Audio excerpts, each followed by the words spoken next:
Hi, so this is Ashish Gakre, founder of HR Shaper. Thanks for joining this webinar. This is the global webinar, I would say global launch of HR Shaper webinar series, which will be happening very frequently with global speakers, global countries, global topics. So thank you everyone for joining. We have more people are joining. I can see around 300. And thanks for supporting Xoxoday this webinar. Uh, and we already have a couple of session with our partner, existing partner. The one was in Bangalore that was on employee engagement. So I thought, let's continue with the partnership. And they have offline and online both very employee engagement concept. So that will come across during the talk of Manoj, who is the co-founder. HR Shaper is a non-profit virtual body. We are in market since 6 years. It's a Mumbai-based India organization having a global presence all over world. And we have member, like joining from many other countries. So for this, we got a good response. And thank you all speakers from different countries to be agreed and share their experience and views on this topic. Topic is very interesting. Employee engagement during work from home. We are all facing because lockdown is worldwide, and we have a speaker who will talk more on this, how they are managing, how the country practices, or they would like to share from their point of view. Uh, or remote working, people working in isolations, how to take care in terms of engagement or productivity. Good. So I hand over to my partner, who like to give the introduction of their organization. Then we'll start with first session. Shivam, would you be talking on this or Naz? Naz will be giving the introduction about Okay. Xoxoday. Okay. Naz, over to you. Hello, everyone. A hearty good evening to all of you. Hope all of you all are healthy and doing good. COVID-19, it's been a nightmare to the global economy, and we can already see the repercussions happening. But I believe it's just a phase, and we'll go through it stronger. Let's just stay together in these tough times and support each other. I'm Naz, and I work as an HR business partner at Xoxoday. I'm happy to be a part of this session, employee engagement during work from home in partnership with Xoxoday and HR Shapers. Xoxoday. Xoxoday has been empowering organizations, helping them motivate their workforce by launching AI-based rewards and incentive programs. Our products, Impulse, Plum, and Compass are being used by organizations across the globe to drive reward and recognition programs. We strongly believe that a motivated employee or channel partner would always go beyond the call of duty and perform better. And this belief would be the crux in the discussion that would happen this evening. Co-founder of Xoxoday, Mr. Manoj Agarwal, will be amongst the elite panel of speakers today. In this current times when most of the organizations have asked their employees to work from home, the question arises, how do we ensure that we keep our employees engaged and motivated? Sometimes staying at home can get too monotonous because you don't have the company of your colleagues to cheer you up. But after all, companies who crack the code of work from home in these current times would be the one who go the extra mile in a slow-paced economy. So over to you, speakers. Yeah. Thanks, Naz. So yeah, we'd like to start now our session, and let me thanks once again all speaker. And what is the schedule going to be? Each speaker will have 7 minutes to talk, 7 to 8 minutes. There is a concept behind this why 7 or 8 minutes, because we have attention span of only 7 to 8 minutes. But yes, there are multiple speakers who will be talking, so our attention span will continue because there will be a different thought process and countries practices will come. So I would like to hand over to now the first session will be taken over by uh, Annie Lim. She is a director talent acquisition diversity EPIC, outreach EPIC, I would say, and she's from Citrix, Singapore. So looking forward to hear from Annie. Annie, over to you. Alrighty, can everyone hear me? Yes. Okay, fantastic. So good morning, good afternoon, and good evening to all of you. And greetings from Singapore. So my name is Annie Lim. I'm leading the APAC Talent Acquisition and Diversity Outreach from Citrix. So hope you are all well. So I'd like to applaud the organizer for this creativity and innovation of this global webinar and warmly welcome you to this session to connect all of us globally together. Now, my point of view is that the reality of the COVID-19, it's a major challenge to all the stakeholders in organizations, whether it's with employees, the customers, the partners, the service providers, right? And this whole ordeal has actually changed the way we communicate, live, and operate. So I'd like to share back with you what my company, Citrix, has advised and provided what sort of resources in order for us to leverage on cloud solution and the services available during this testing time. So a little bit background, cloud, and the Citrix is a cloud solutions company. So we are an MNC based out of US, the Fort Lauderdale. We have employees over 100 countries. So for us, this is actually the right opportunity, in fact, for all of us to be really working from home, leveraging on Citrix technologies to ensure that we keep our employees safe, and also our customers have the resources, whether it's workspace, intelligent, or working remotely. We are able to provide them with the right cloud solutions to help them to adopt to the speed of remote working, and also fuel the business continuity. Now, so at the times, we are already working very much working from home. Citrix allow people with the flexibility and the culture of working remotely. So it is something that is quite a norm to us, but really the norm now is usually, changing the mindset of people work remotely and maybe in the longer and a more permanent timing. So we're all adjusting, but to us, we would like to offer some, tips and to see how we can help to build this relationship with the managers and the employees, all right? Not just those working in the office, but also how, they can be distracted in different environment. And obviously, there's a great deal of anxiety in the workplace.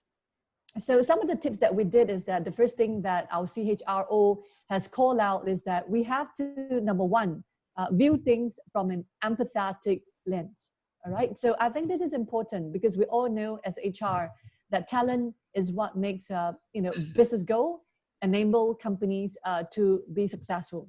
So especially during this difficult time, HR all the more have to see through an empathetic lens, be the voices of employees, help them to anticipate some of these challenges, all right? So in Citrix, what we did is that we have actually announced that we will provide extended time off, pay continuation of support to help decrease the uncertainty around this pandemic and also instill a sense of calm.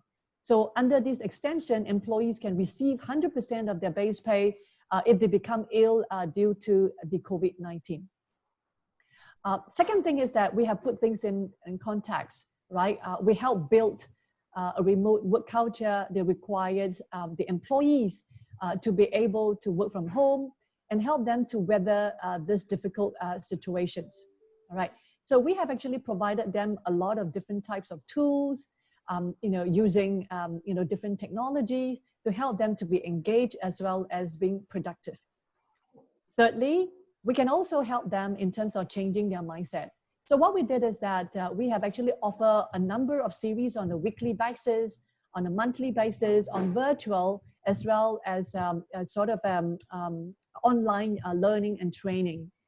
So we allow them more accessibility of tools and resources online to help them to be able to understand how to overcome some of these challenges, communicate, some of the successful outcomes, what people has done differently in order to help us to increase the engagement scores and also to reduce the turnover rate. We also call out, it is important, the fourth tip is that to be really patient, because during this time itself, we have to be comfortable with all of this cultural change, working from home. We call out to leaders to really not micromanage, but to really empower, the employees and to help them to do the right things. All right.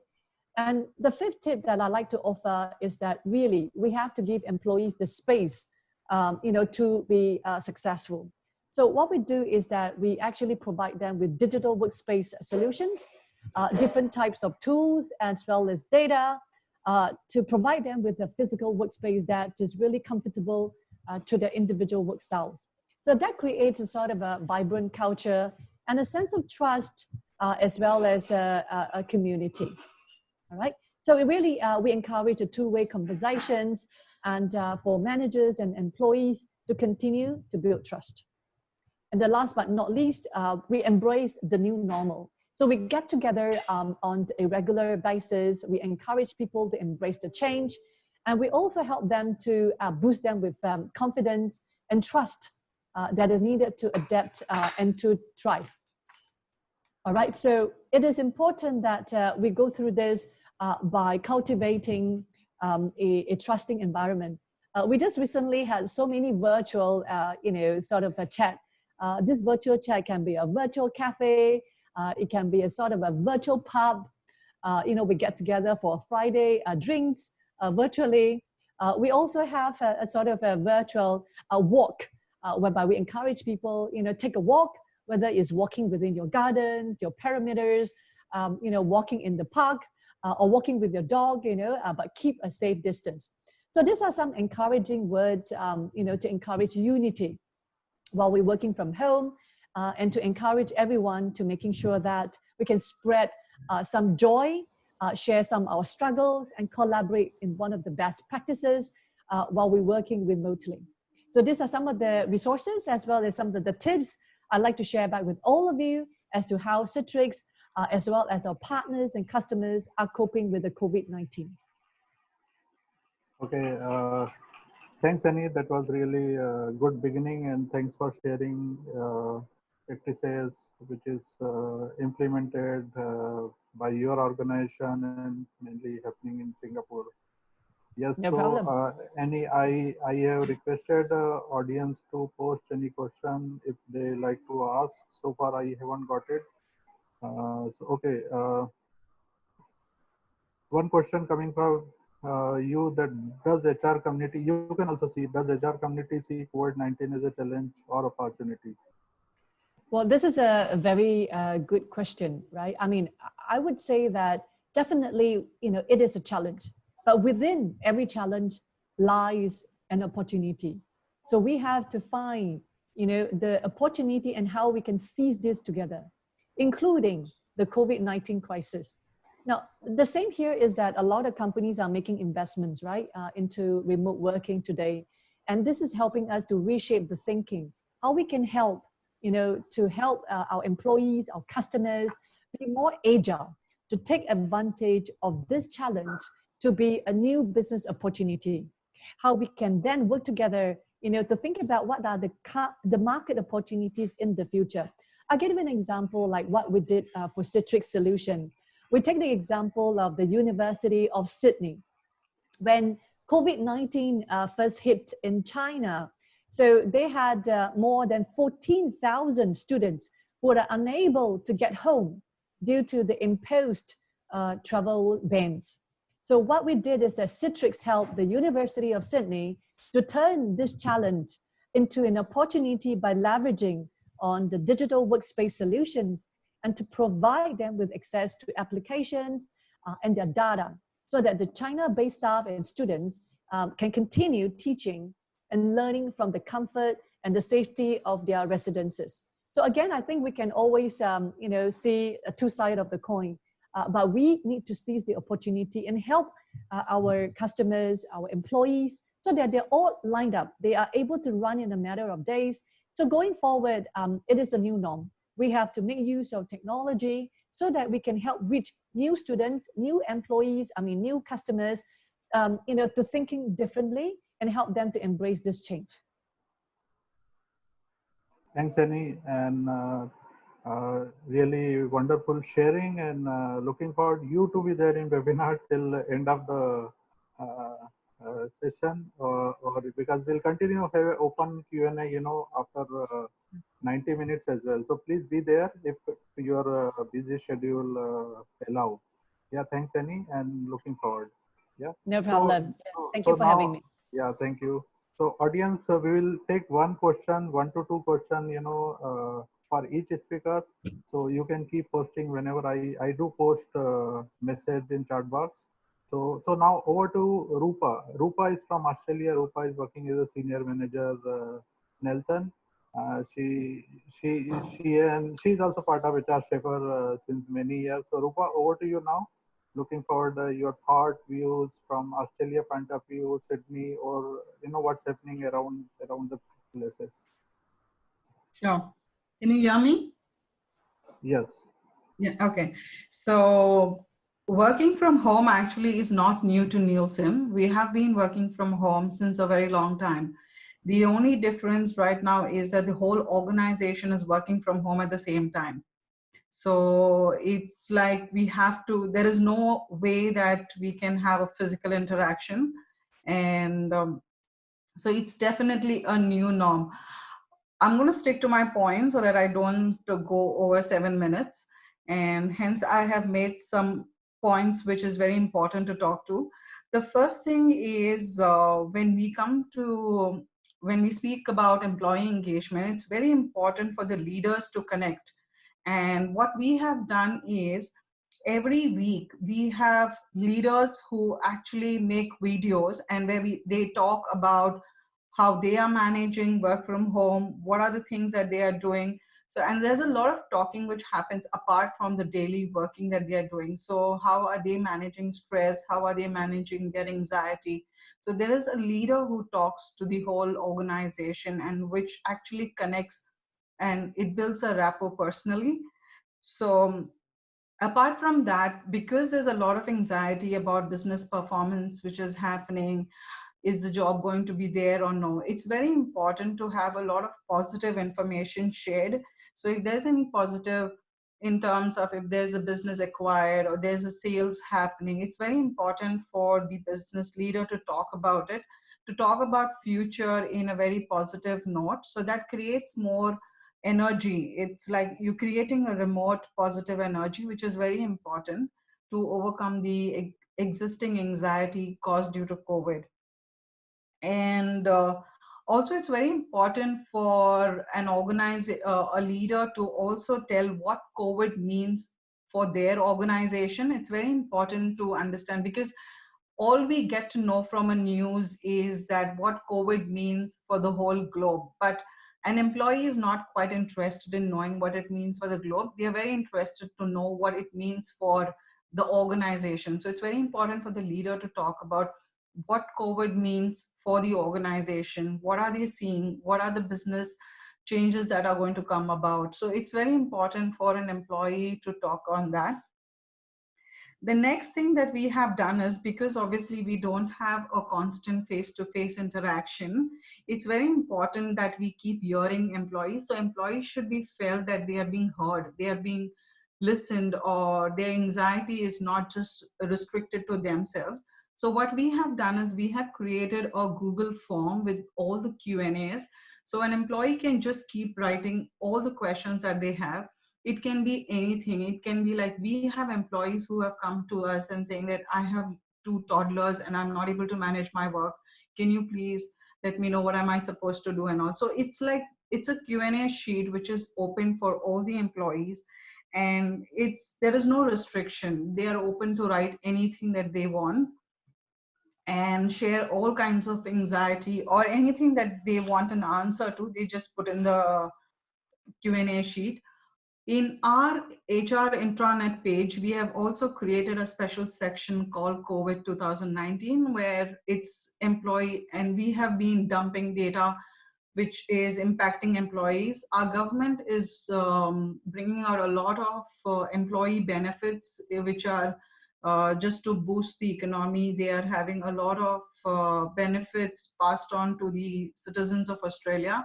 And we are collecting those benefits and putting it up on our HR site. So an employee doesn't need to actually go hunting for information on what government is doing for them, because as an HR, we are providing that to the employee. So on daily basis, there's a team which is monitoring the HR intranet, and they are constantly uploading it. We are using our fortnight weeklies to give updates on COVID, which also includes the government updates, the updates of what are the benefits in terms of salary, what are the benefits in terms of childcare the government is giving. So it's very important that you see that the employee doesn't go hunting for information in different sections, and we have been constantly telling them that this is where you can go and find the updated information.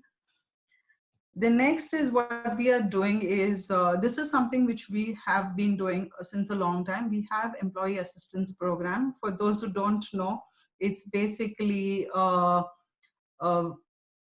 what I can say, it's a confidential mental health assistance program. And as we all know that there's a lot of anxiety in terms of when you are in an isolated, you're not working with your colleagues, you're in an isolated room, you have a lot of anxiety of what's happening, etc. So we have extended our employee assistance program, so where employees can confidentially call up counselors and share their anxiety or take professional assistance. Now, these are professional counselors who are reaching out to the employee.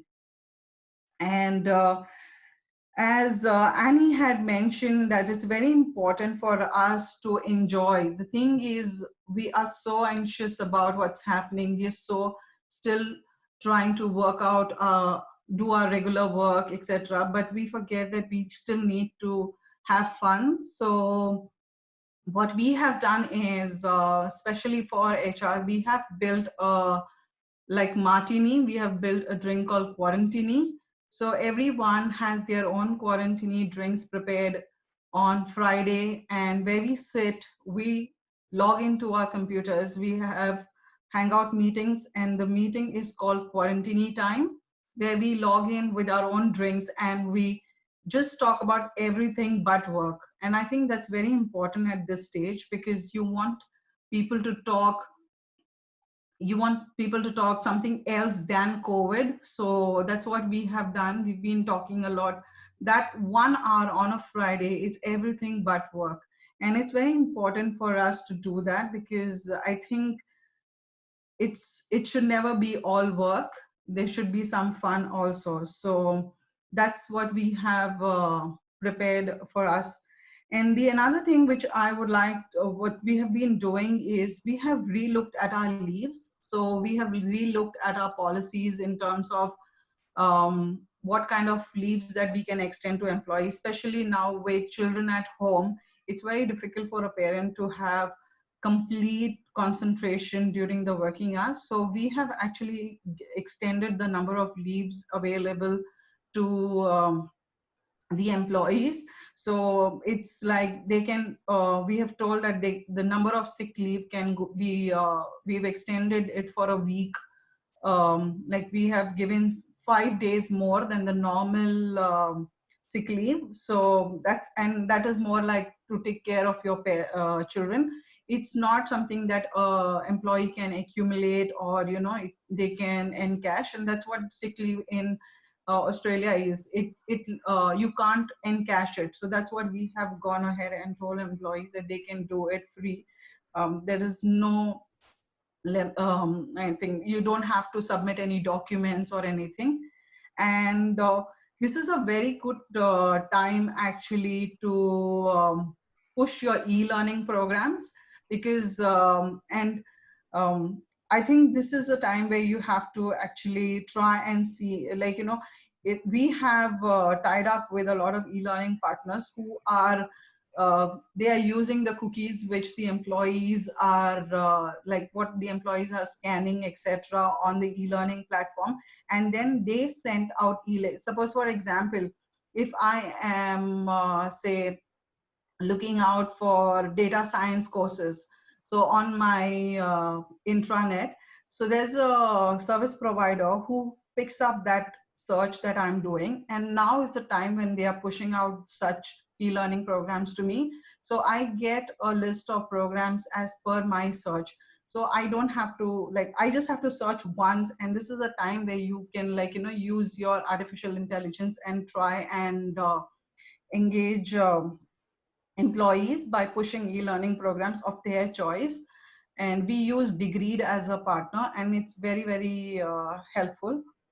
So these are few things that we are trying to do. So we basically, what we're trying to do is we are not focusing a lot on how to work, what to work. That is a trust that you should have in your employee that they will work. It's not that there has to be that trust. So what we are focusing right now is just helping them go through this phase, showing them some positive light, and helping them in all, giving them the right resources, either to do a self-development or free themselves from stress. So these are few things that we've been doing. Hey, Rupa, thank you so much. That was really good insight. So I will skip the question, Rupa, but there are a lot of questions coming for you and good sharing also. So please go through that.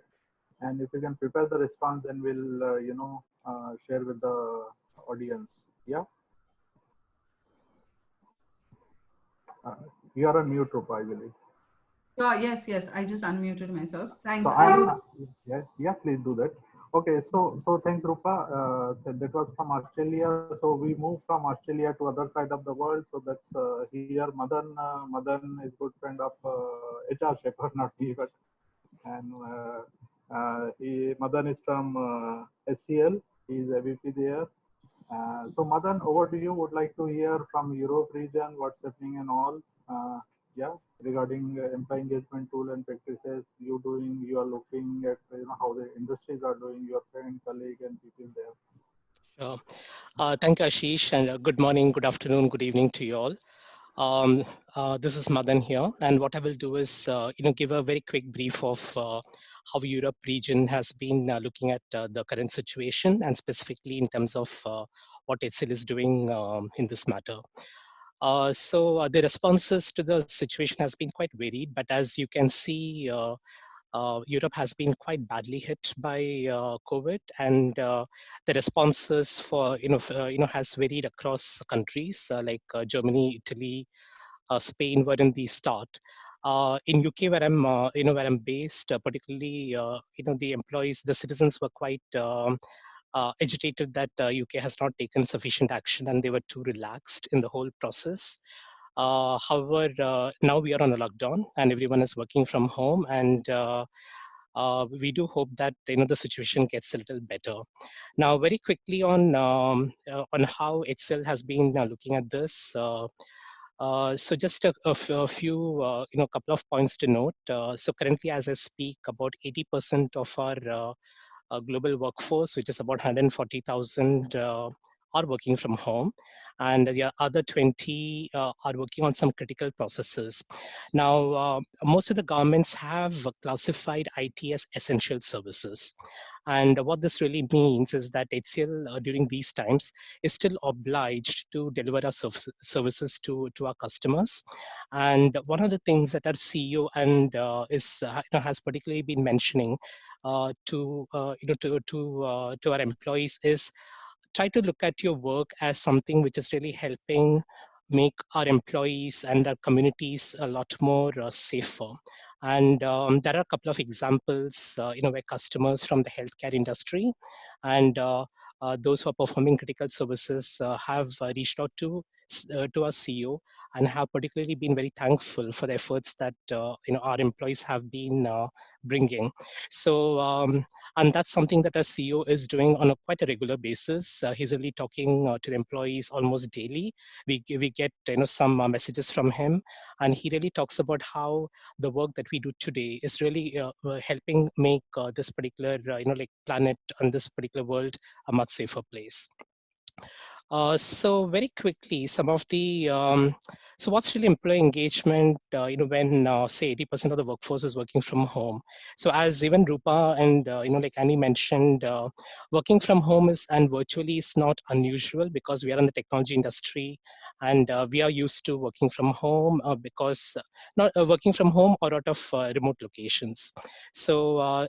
So to that extent, but I think what really accentuates this particular point is the sheer number with which we do this. And here's where I must share a very a personal virtual meeting that I had conducted. So this was for about 50 employees in Netherlands. And my initial plan was to actually travel to Netherlands and have this meeting, but of course we could not do that. So then we had 50 of us, come together in a meeting, and almost everyone had their videos on, and it was quite amusing to see how we could hear a lot of home related sounds going on in the background, and we had to keep telling people, please do mute your phones because we don't want to hear your dog barking or your child crying out, etc. So now I think what's happened is we have tried to look at the humor in the whole situation. So a lot of the meetings that have participated in, etc., we do kind of try to remove the seriousness of COVID and think of the new situation and try to see some humor out of it. In terms of employee engagement itself, what's really of course, employee engagement in a normal situation, requires you to motivate people, etc. But in a real-time situation like this, it's more about reassurance and support. And even as Annie and Rupa mentioned, it's really about making the employees a lot more positively inclined, etc. So what we have done over the last few weeks is we have a 24/7 global helpline, and employees can either reach out either on email, or they could talk in case they have any questions related to work, related to COVID, related to even family care or financial aspects as well. So that's one thing that's working quite well. And we're also supporting that through having an employee assistance program. And what we're doing a bit differently this time is to really add on a few new services, which is around legal help, financial advice, and family care, because we do recognize that a lot of our employees will have small children at home, and how do we really ensure that we provide the right support for them? So that is something that we have added on to the employee assistance program. We have also created a microsite, and in the microsite, it's really the single repository where we have put in a lot of information, and they include things like FAQs, message from our CHRO, our CEO, testimonials from the customers about the good work that the HCL employees are doing.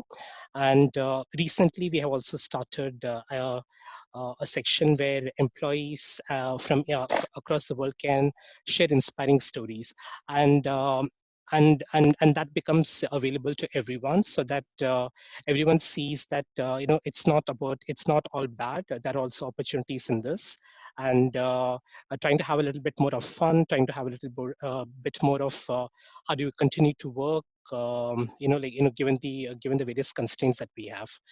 Also, as Rupa mentioned, we're also using this opportunity to tell employees, please do a bit more of reflection, not just on your work, but really on in things that matter most to you. So take a walk, a virtual walk, if you will. Get yourself, that e-learning which I've been pushing on for a long time. Participate in that particular virtual workshop. So we have converted a number of our training into workshops that employees can join. And while employees are working, it's not that they're not working, but then we are also trying to see how we could provide some opportunities for them to rediscover their energy, rediscover their potential, etc. So in summary, I don't believe we have done everything. I do believe that we have miles to go. But the clear intent that we want to really take forward is how do we continuously take care of our employee well-being, and how do we provide them a safe workplace, which is really their home, and help them stay continuously engaged with the organization in a way that also makes these employees stay productive, and we continue to deliver our services. So that's it from my side. And Ashish, do I have a time for for a question or? Yeah, Madan. Luckily, I'm taking one question. So yeah, there is one question. I want to pick up. That's very interesting. That how you are dealing with COVID-19 affected employee. Is there any special scheme, something special which is being started? Okay, so we have not had any positive COVID positive. We have just given, because most of our employees currently are on isolation because they have traveled to a few countries. So in fact, at the start when COVID really started off, we quickly, imposed travel restrictions. And one of the things, because we wanted to be very sure that employees don't travel to places which are in red zone. So we do not currently have a COVID positive employee. However, we have provided some advisories, and in terms of the policies itself, what we have, kept sure is that these employees don't have to really apply for leave, because this will be seen as a extra leave, and their compensation or their salaries are not going to be impacted during Yeah. this time. So let me put it, Madan, like this. Maybe no one is affected. That's a really good thing. But any special thing have you guys thinking, okay, this is how we should handle if any employee is affected? Okay, so what we have done is we have asked employees. So we do a lot of advisories. So we have we have a lot of information about like demystifying COVID, understanding what the symptoms are. So we also publish a lot of government related things, like how do you really look at your symptoms, and when do you really visit the government to really check whether you're COVID positive or not. Because what we want to do, Ashish, is not to create a panic, because, and that's what even the UK government is saying. But of course, we are providing the right information that the employees can do in case they believe that they have those symptoms. And we have also given assurance that should employee do test COVID positive, what are the actions that he and his family should take. And we have also said that from a leave perspective, from a salary perspective, that will be, at least for the next 3 to 4 months, there should be no issue for these employees. Correct. Thanks, Madan. So that's good insight. Thanks for joining, and please be there till end of the session, because I can see there are a lot of questions coming for you. Also, please go through. Okay, And I'll have a look at this, and I'll see if I can try to answer them sure. right at the end. Yes, thank you. Yeah, thanks, Madan. So that was from UK. So we come back to India now. So so here is our partner co-founder Manoj from Xoxoday. So Manoj, over to you now. Would like to hear especially your organization, because so right now you are representing entire India actually, and you are connected with so many HR leaders, CHRO, HR head, and all. So you can probably share a lot of insight what's happening in India. Over to you, Manoj. Yeah, thanks, Ashish, and thank you everyone for taking out time to listen to this webinar. I hope that this not only helps all the HRs which are participating in this webinar, but it also helps the entire community, which depends a lot on all the HRs who are kind of uh, taking the giant leap during these tough times. So before I get into some specific solutions for handling some of the employee engagement issues during these times, let me first talk about some of the fundamentals which we sometimes tend to forget, because it's also a fact that when you are under stress, when you face some unexpected situations, you tend to forget the basics. So let me just go through some of the very basics of employee engagement, which don't really change whether it is work from home or whether it is work from office, whether it is good situation or whether it is bad situation. Those fundamentals remain the same. So Many times we confuse employee engagement in the sense that an employee only gets engaged when they work F to F. Many times we confuse employee engagement with the fun which we have in office, or maybe the food and beverages which we have in office, or maybe the rewards or recognition which we have in office. Uh, but if we get into some true fundamentals of employee engagement, it starts with the goal and role clarity, which gives you a purpose. I mean, which gives employees a purpose to work in the company. Second, it is about having a voice in the company, that as an employee, can I share my feedback, can I share my opinions freely, and can I expect some answers on that. The third thing is around tools and resources and trainings, learning and development, which should be part of any employee engagement program. The fourth is, and which is the most important, is around respect, relationships, and results. So, are there enough kind of practices to ensure respect of employees, the kind of relationships they have with fellow employees and the senior leaders, and the kind of results which are expected out of them. And then it is about how do you motivate your employees, how do you recognize them at the right place, and how do you appreciate them for good work. And everything put together, there is always, since all of us are human beings, we always need some bit of empathy, some bit of compassion, and a lot of trust. So some of these things are fundamentals of employee engagement, and they don't change even if we are facing the situation of COVID, or even if we face the situation of work from home.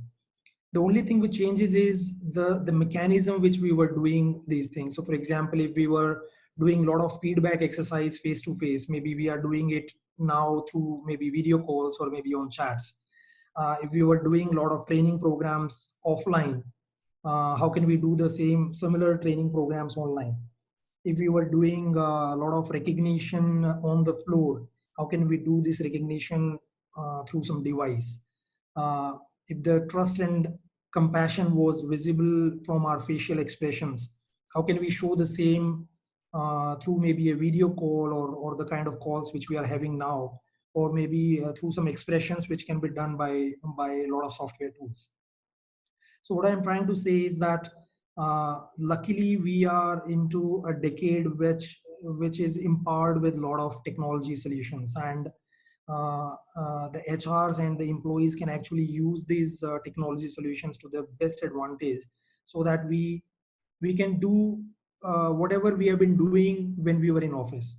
So the business can be as usual as it was in office, except for some industries which are dependent upon being in office. So there are definitely industries like I mean airlines or retail, etc., which are definitely impacted. But industries which don't really depend upon a face-to-face kind of work, I mean, they can definitely use the similar fundamentals of employee engagement, which they have been using all their life when they were in office. Now, the solutions to all these problems may not be one size fits all. I mean, it would depend a lot on the industry you are in or the country where you are in, because the impact of COVID is very different from country to country. It also depends upon the size of your company, because a small company can handle these situations very fast because you are so very connected, and it's easy to kind of communicate in a small size, whereas when the company size increases, it's even more tough. And then it depends upon the demographics of the people, the cash flows of the company. So all the situations has to be handled in light with what and where you stand. And people should read about what other companies are doing, but they should take their own calls, what works best for them. One thing which we keep talking about in our company, and we keep talking about these kind of examples, is that every company is nothing but a family. So when you start kind of taking decisions like family, that okay, if this situation, how do I handle this situation of COVID in my family, and can I use some of those fundamentals in the company also? How do I handle when somebody is not not feeling so well in the family? How do I handle if somebody is kind of depressed in the family? So try to think some of these real life examples, which is very, very common in every family, and how do we use those examples to actually utilize them into a company environment, because they will be very, very, very real. They will be very true, and these will be solutions which may not be uh, which may not be written down in any book, which may not be talked about, but they will be very, very effective solutions. The second and foremost important thing is that you should be very decisive during these times, because uh, delays can make things worse. So if as HR leaders, if you have to take some decisions which are for the welfare of the staff, or if there are any kind of decisions which are related with uh, people who are expected to join you, or people who have been offered, or people who are on the exit path, or on your salaries, on your promotions, appraisals, etc., etc. So everything has to be fast, everything has to be decisive. So don't hold decisions and take decisions in view that, okay, what is the situation today and what the situation would be in the next few months.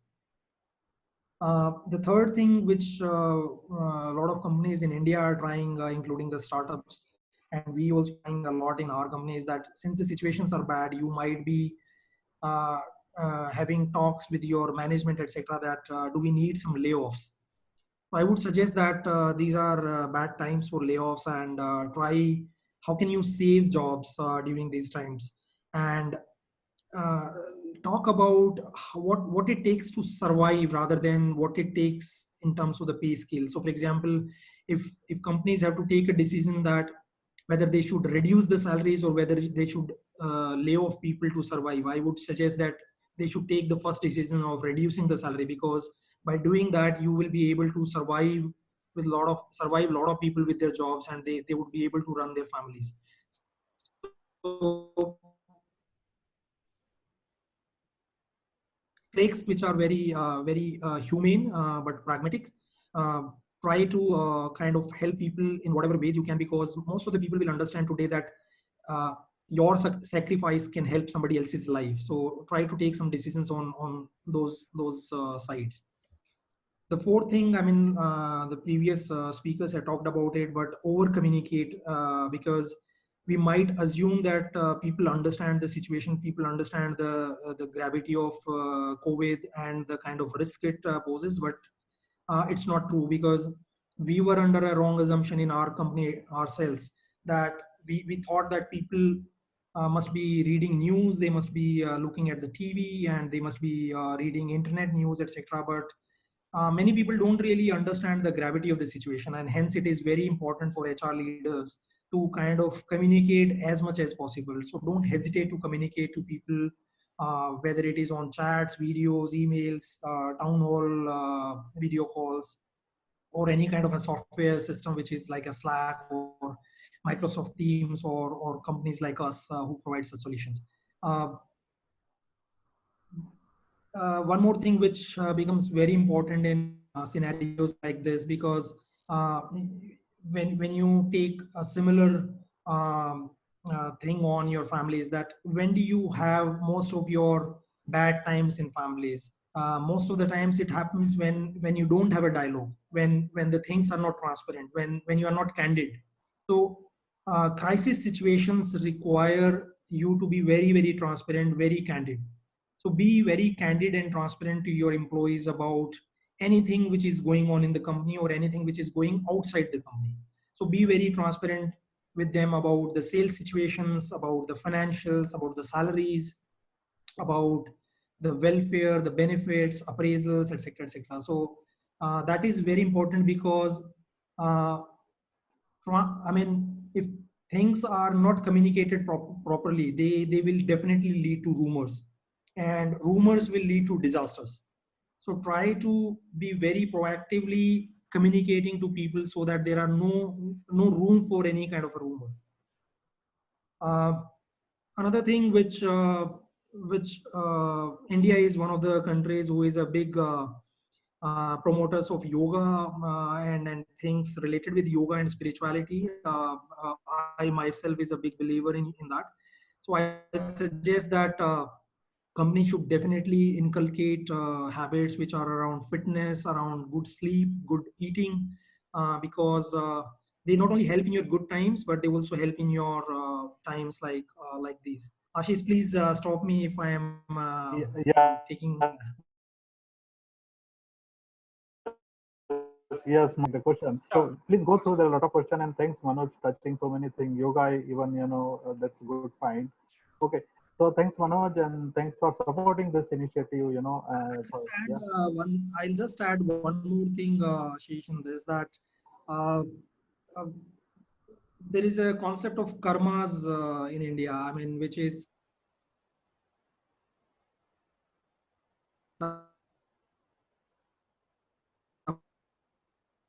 about if you can get employees to do well for the humanity right now. So let's say if your employees are ready to contribute to the society today by contributing in any way to the COVID cause, I think we should encourage them as much as possible, because those good karmas will really help not only them but the entire company. Yeah.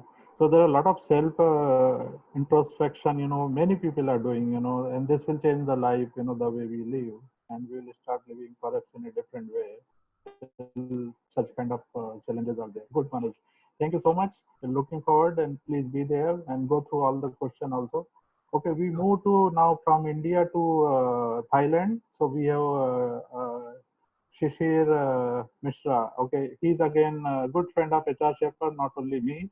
Thank you for joining. He was in India. He is based in Thailand now, and he will touch upon the practices, processes, what he's adopting there. Whatever he's trying to do. So over to you, Shishir. Thank you, Ashish. Good morning, afternoon, and evening to you all. This is Shishir from Bangkok. And I think the current environment is pretty testing, challenging, confusing, and I think it is conflicting as well. And my sense is that, it is kind of creating a lot of anxiety, uncertainty, stressfulness, and disorientation all around. I mean, that's what we see among people, among employees, in the families, etc., in the communities where we stay, etc. And this is, I think, where the HR roles become very, very critical. That how do we bring in positivity amidst of or in between all these crises and challenging situations that we see all around? And how do we bring in the elements of hope? How do we counsel people? How do we coach them? How do we motivate them, which some of the earlier speakers have talked about? How do we engage those employees who are working from home and continue to drive similar level of productivity? And how do we keep the overall environment calm and composed? So while there are challenges, I think these also create lots and lots of opportunity. And that is what we are also not only doing it in our day-to-day role and job, but we are also encouraging all employees to do or follow some of these things. And I think some of them, which we have been kind of talking about regularly and asking employees or motivating them to practice, have been that, reflect on your life a little, because this is the opportunity for you. I mean, people have always been talking about, that they don't have enough time to spend time with family or read the books that they always wanted to read or watch the movie which they always wanted to watch, or they were always talking about work-life integration. And everybody was like pretty negative when you talked about anything like work-life balance, because unfortunately or fortunately, there was no balance.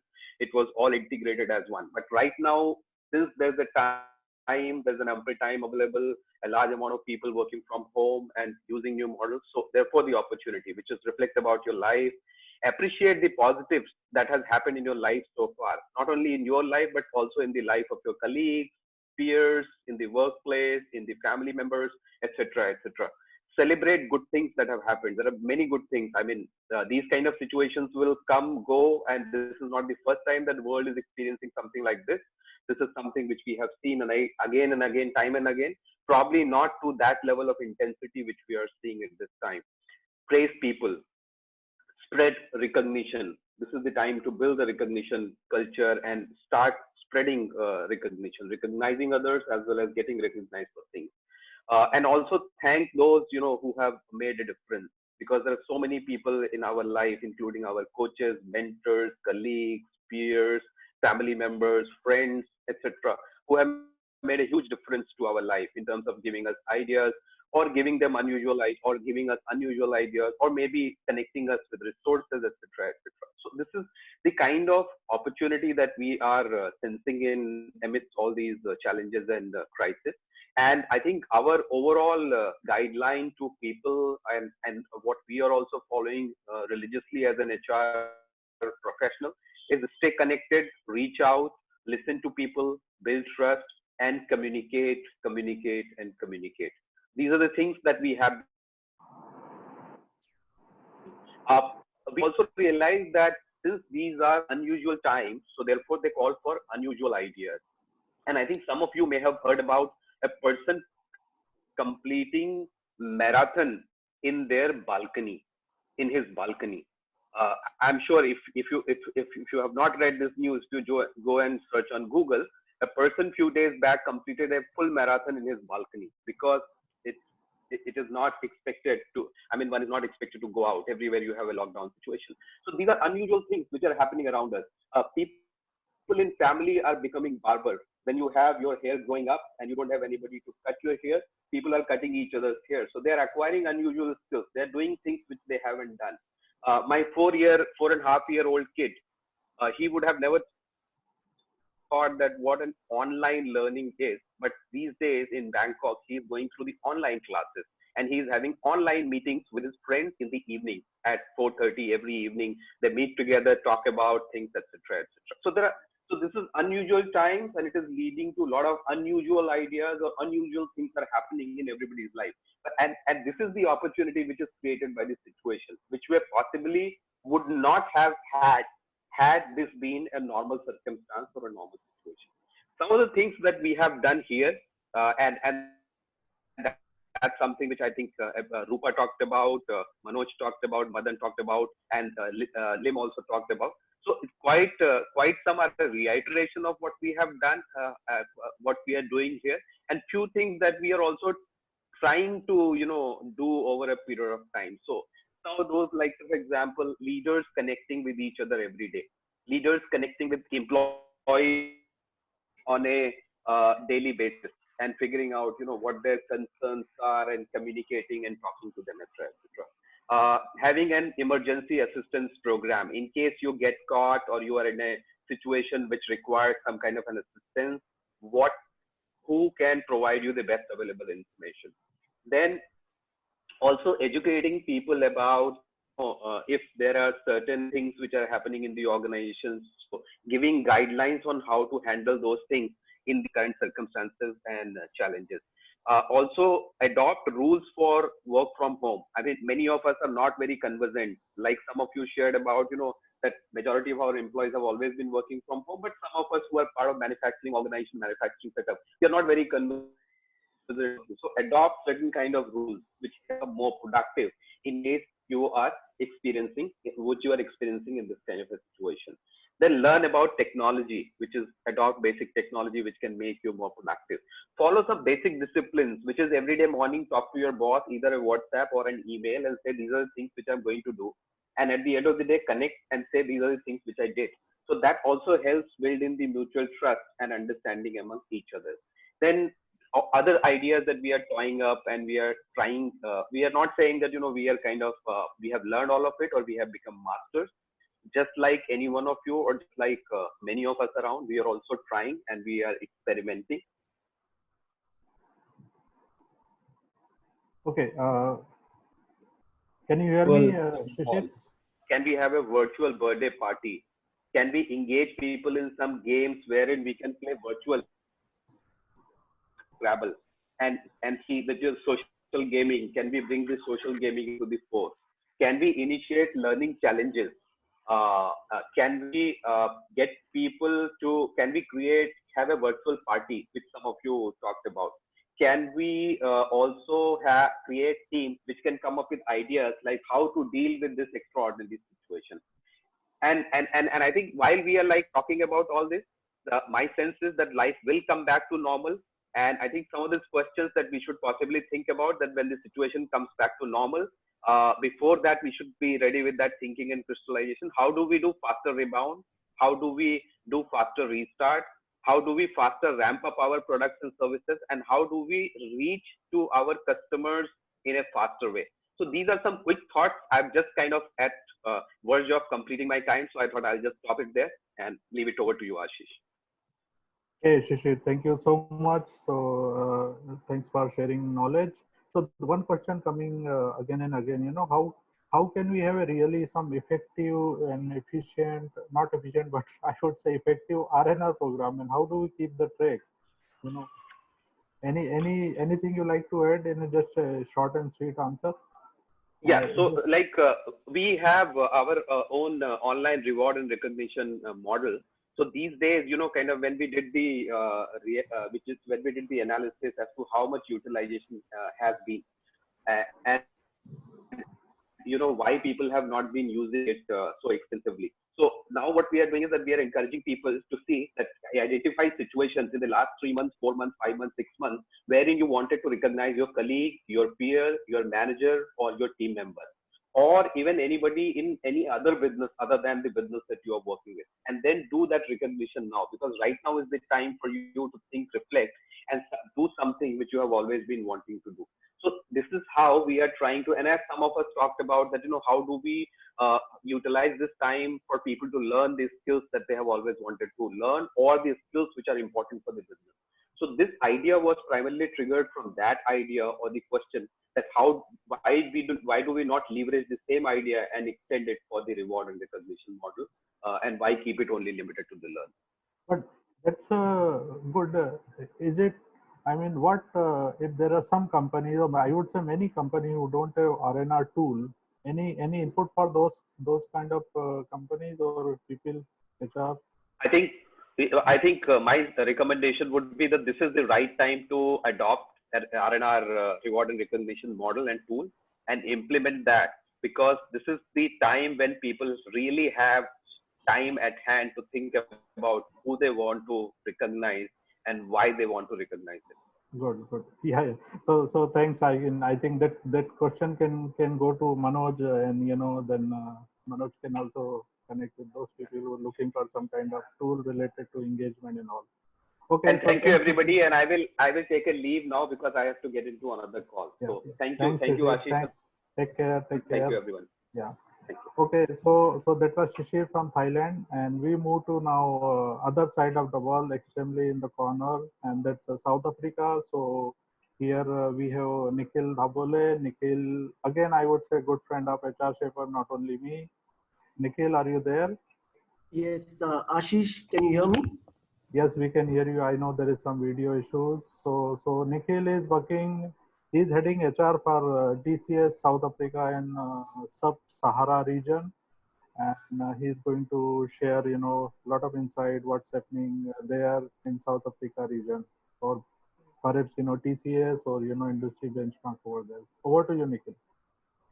Thank you, Ashish. First of all, Ashish, thank you to you and the organizers to organize this session. And I've always seen you having, being digital and using a lot of platforms to bring a lot of people from the HR community together. And also good to see a lot of leaders speaking on this topic from different countries. And I also thank the participants who are on the call, and I'm sure they would have taken a lot of steps to deal with the situation. So thank you so much. So the most important aspect in the current situation is to win the confidence of the employees in the midst of the current situation. As we have, as TCS, and what I'm going to do is I've just collated things that's not only from South Africa, but points which are from different countries as well. So it's a combination of what we are doing across the company. So as TCS have presence in many countries, the learning has been cascaded to the countries which started affected because of the COVID-19 later, like for example South Africa. This has also helped us to take a lot of learning and steps to keep our employees safe and to deal with the situation quite early before it actually hit the country. South Africa in Africa region is one of the most affected countries with COVID-19. But yes, we all are dealing with it, and as all the speakers spoke, um, we have to deal with it in a very proper manner. So communication has been very important aspect in the current situation. The first and the most important area covered was on the communication piece, both from the employees and from the customers' perspective. This really helped us to win the confidence of the employees and the customers. So we have different communication channel which were used, and as most of the speakers said, the leaders have been very pivotal in communicating right kind of messages to our employees. Right from what to do, what is the situation, and what to do, and how to deal with this particular crisis, to personal hygiene. So a lot of these communication were done through our intranet and from through Nomi. Nomi is our internal social media platform which connects all the 475,000 people together. So I would like to talk about the engagement because it's more about employee engagement and employee engagement during these times, twofold. One is in line with COVID-19, and the other one is in line when we are in lockdown situation and when employees are working from home. But one of the most important thing which I want to highlight over here, we as HR play a very important role along with the business, and we really come up with truly as a business partner. You know, so it is very very important that while we are taking care of our employees and keeping and boosting their morale, it is very important for us as HR to keep ourselves motivated, and the most important thing, in good health. I mean, I'm sure everybody on this call would have gone through a very stressful situation in a couple of during this particular time. So I request all of you to please see to it that you all are in good health for you to help the larger organization. And as Manoj rightly said that HR has to be very very agile to take decision in this particular scenario, and quick and sane decisions. Okay, so some of the things that we did in TCS was we activated work from home, which we termed as secure borderless workspaces, and we ensured that people start working from home and they have been enabled to work from home. The list, the other thing that was very important to do was to have the list of people and their contact details and the addresses uploaded in the intranet, because at times it becomes very important to have the information readily available. Third thing, we created a lot of listening posts. So the most powerful way to build any relationship and make someone feel valued is to listen.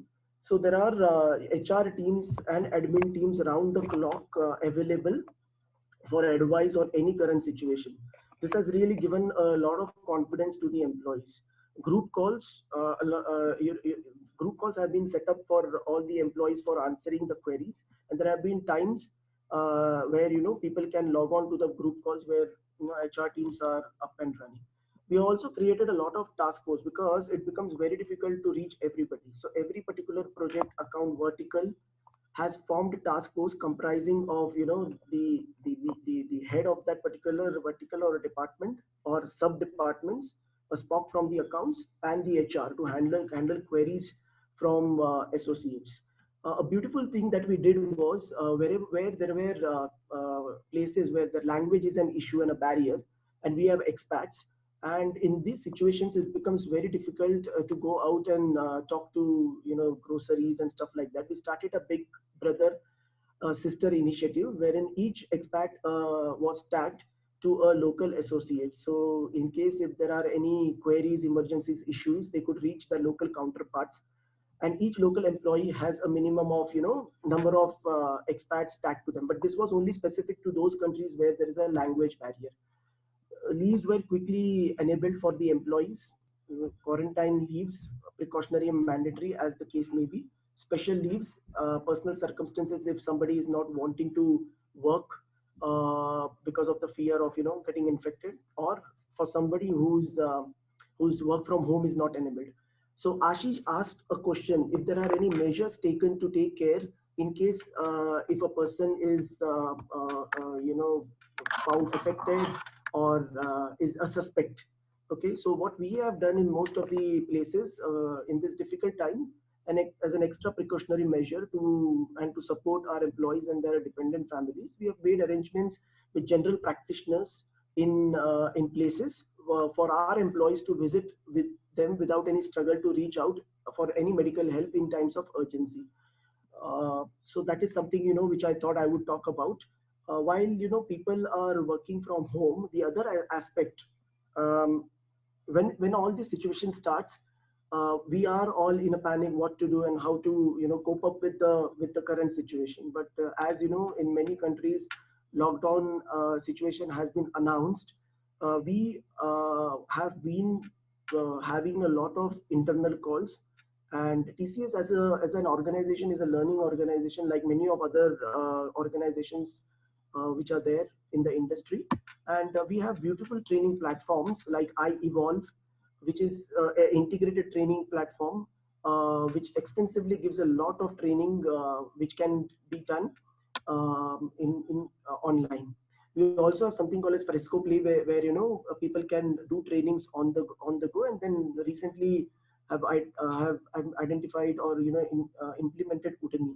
So it's very important that in these times when people are working from home, I'm sure there are that they get a little bit of time to do these trainings.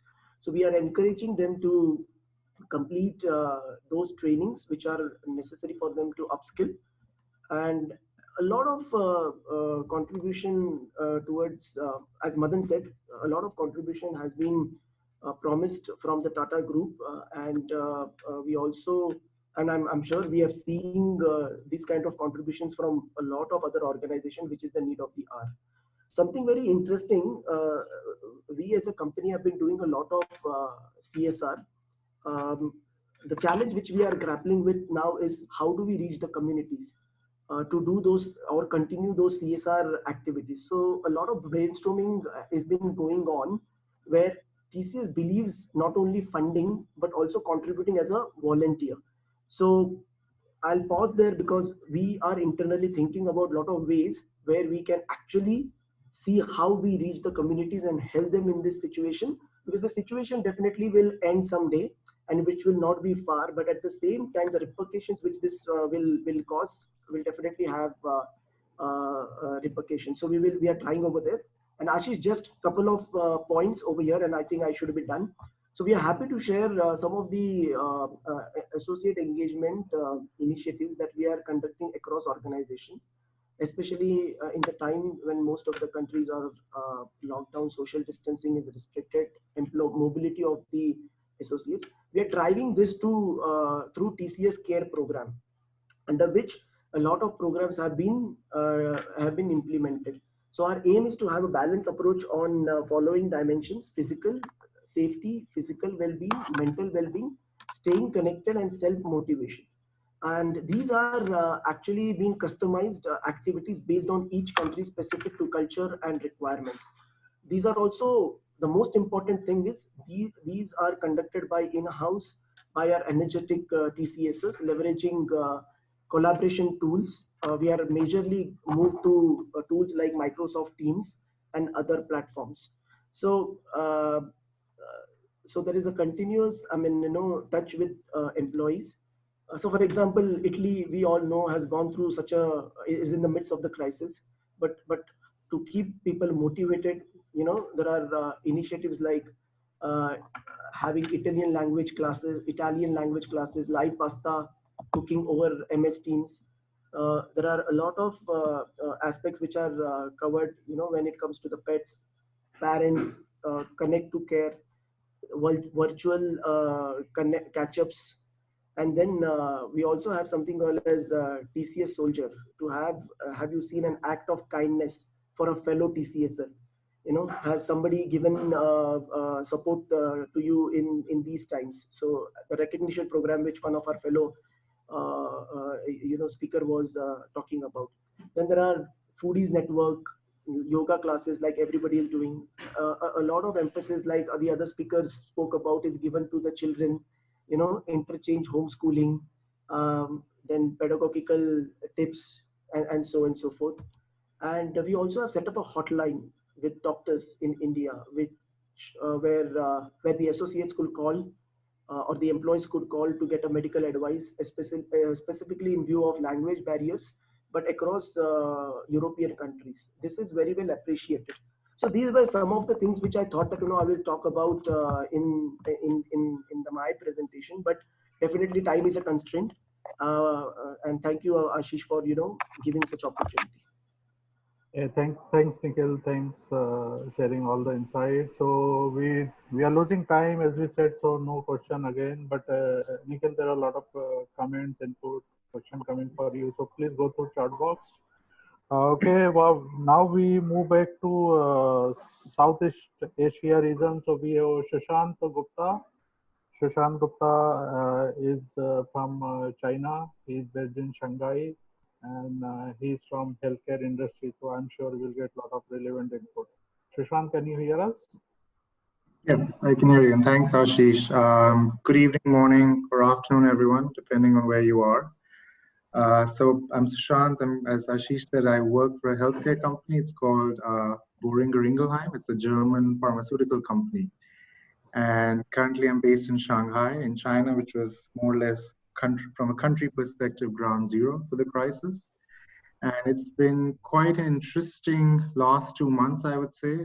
We are now more or less back or close to back to normal. So we've been back in our offices for already a month. And the situation, at least in Shanghai, is getting much better. Well, for the rest of the areas, or regions in the world, it's the other way around. And we're also seeing that Wuhan, which was ground zero for the entire crisis, will be opening up in another week. So we are hoping that the situation is now completely normalized in China, but we have some now imported cases which are coming up.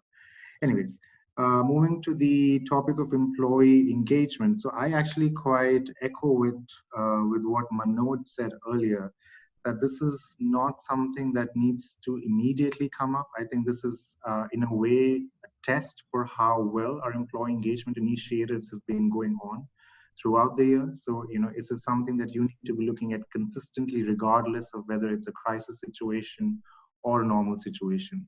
I think what becomes more important in a situation like this is dealing with employees' anxieties, fears, and also their stress levels as to what is potentially happening or is going to happen, not only with themselves, but also with the business and the organization as such.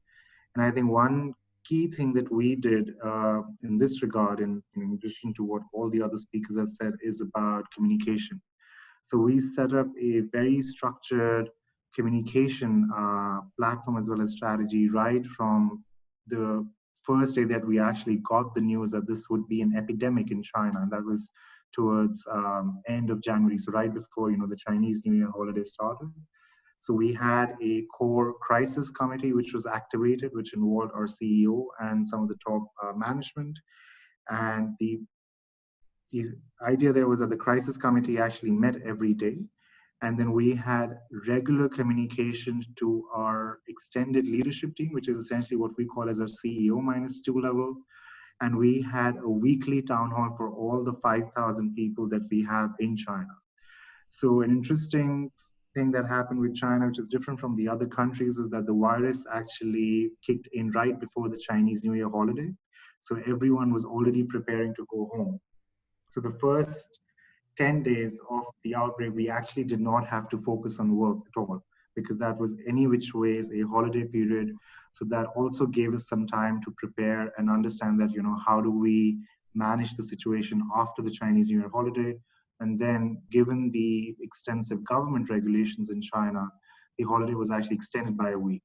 So we did not have to worry about work from that perspective. However, we made sure that there was continuous communication going out to employees, and there was also a daily update that we sent out.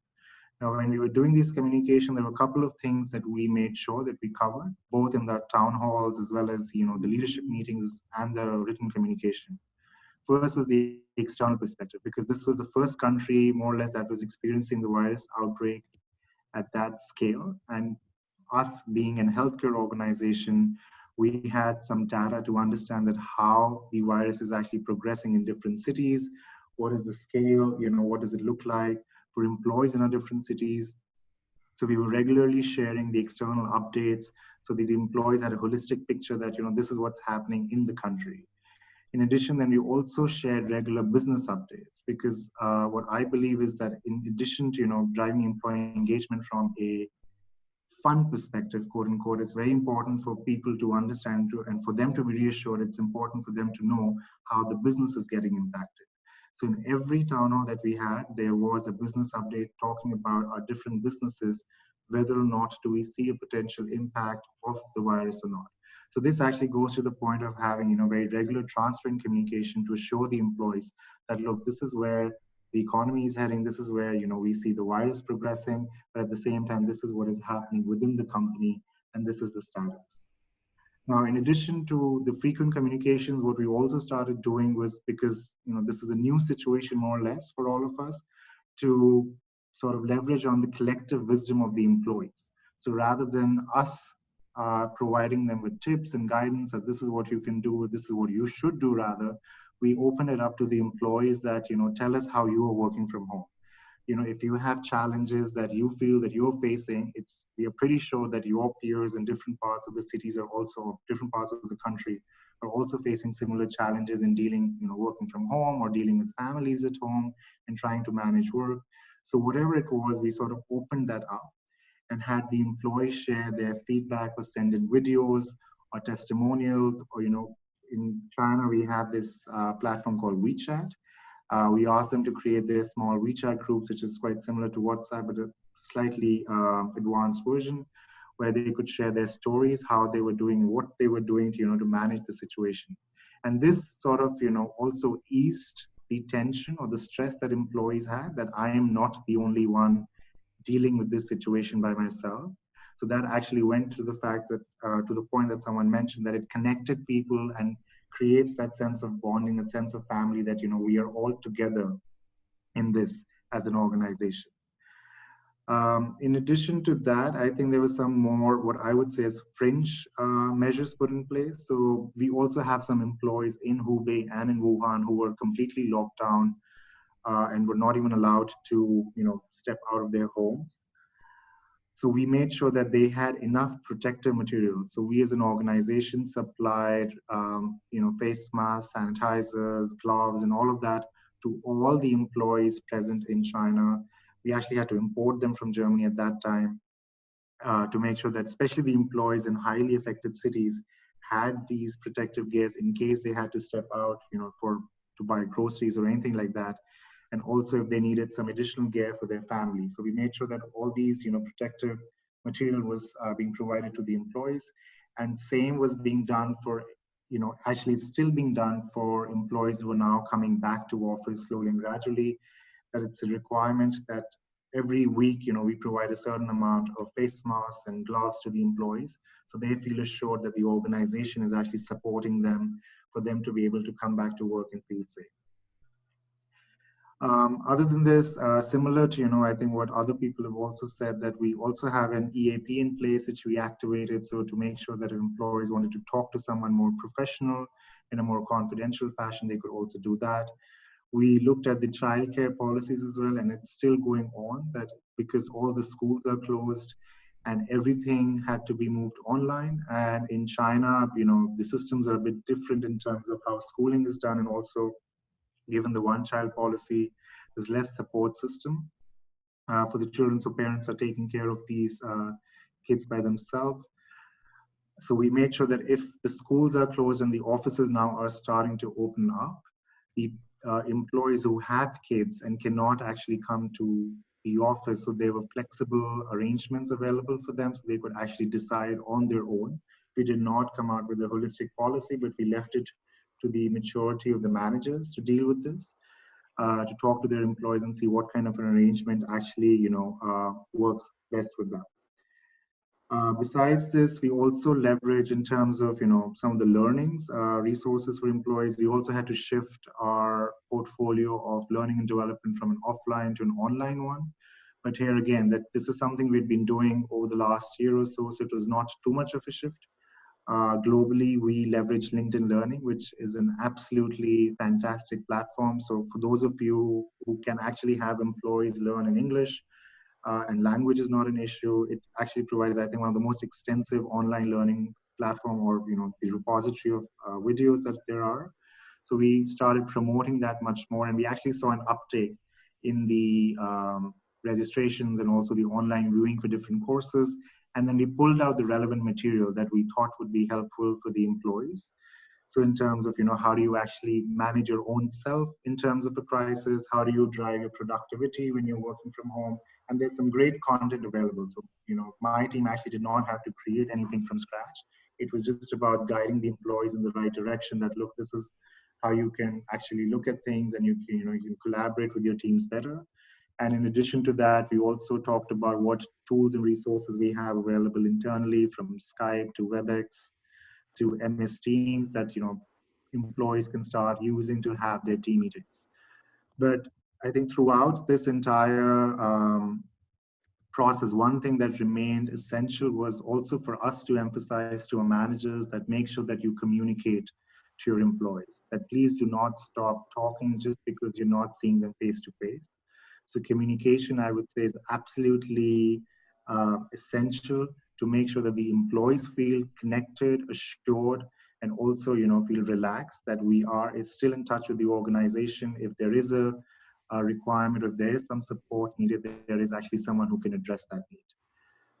But besides that, I think, this would be some of the key points that I would like to share. But in addition to that, it was very similar to what, the others have mentioned, so I will not repeat that.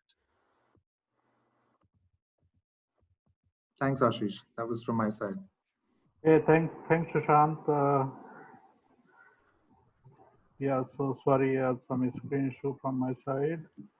Okay, but I think you guys can hear me. Okay, so thanks, Sushant. And China, I know you mean a lot of things happening there in terms of taking precaution and all. Okay, so we move to now the region which is also very sensitive, and this is the Nigeria. Now we come to, and we have Emmanuel again, is good friend of mine, and HR Shaper also very old friend, has been speaking in Nigeria, HR Shaper, since last 2 to 3 years. So this Emmanuel is head HR of Let's Fresh Go, and CHR, a very famous HR leader in Nigeria region. So over to you, Emmanuel. Can you hear me? Okay, so what we can do now, if in case he's facing some issue, we can move it to next speaker, and next speaker is from Ghana. Okay, let me check the audio first of all. Can we do the testing of audio first? Tope, are you able to hear me? Tope Aziz? Yes, I can. I can. Okay, great. So we'll wait for Emmanuel to come. I think some issue maybe from his side. So you can start, sharing the input, what's happening in Ghana region. I believe you manage 3-4 countries in Middle East Africa region. So please share your input, related to employee engagement during today's session. Okay. So hi everyone. It's nice being here. Again, I want to say thank you to Ashish and the team for putting this together, especially because we're all sharing our global views and experiences during this time of COVID. I'm sorry, I think there's something wrong with my camera, so my video isn't coming up, so excuse that. Because we are losing time, I would like to jump right in to some of the practices that are currently being employed in my company. And then if there are any questions, you can just add it to me and then I can answer it. So my name is Temitope Aziz. I'm the Global People Director for PEG Africa. I manage 4 markets. So PEG is a solar company, so it's more or less a social enterprise that caters, that grants energy easy access to energy for the underprivileged within Africa. So our markets are in Mali, Ghana, Cote d'Ivoire, and Senegal. So I think most of the speakers have jumped right into every single thing, and I think it's basically practice across board. But one thing that's very important is the fact that there is no better time than to start to build the connection between teams. It's very, very important. It's not just all about the fun and the games, but about ensuring that that sense of belonging is not lost, especially for a lot of our employees that enjoy the water cooler experience. So we have put in place what we call a PEGcast.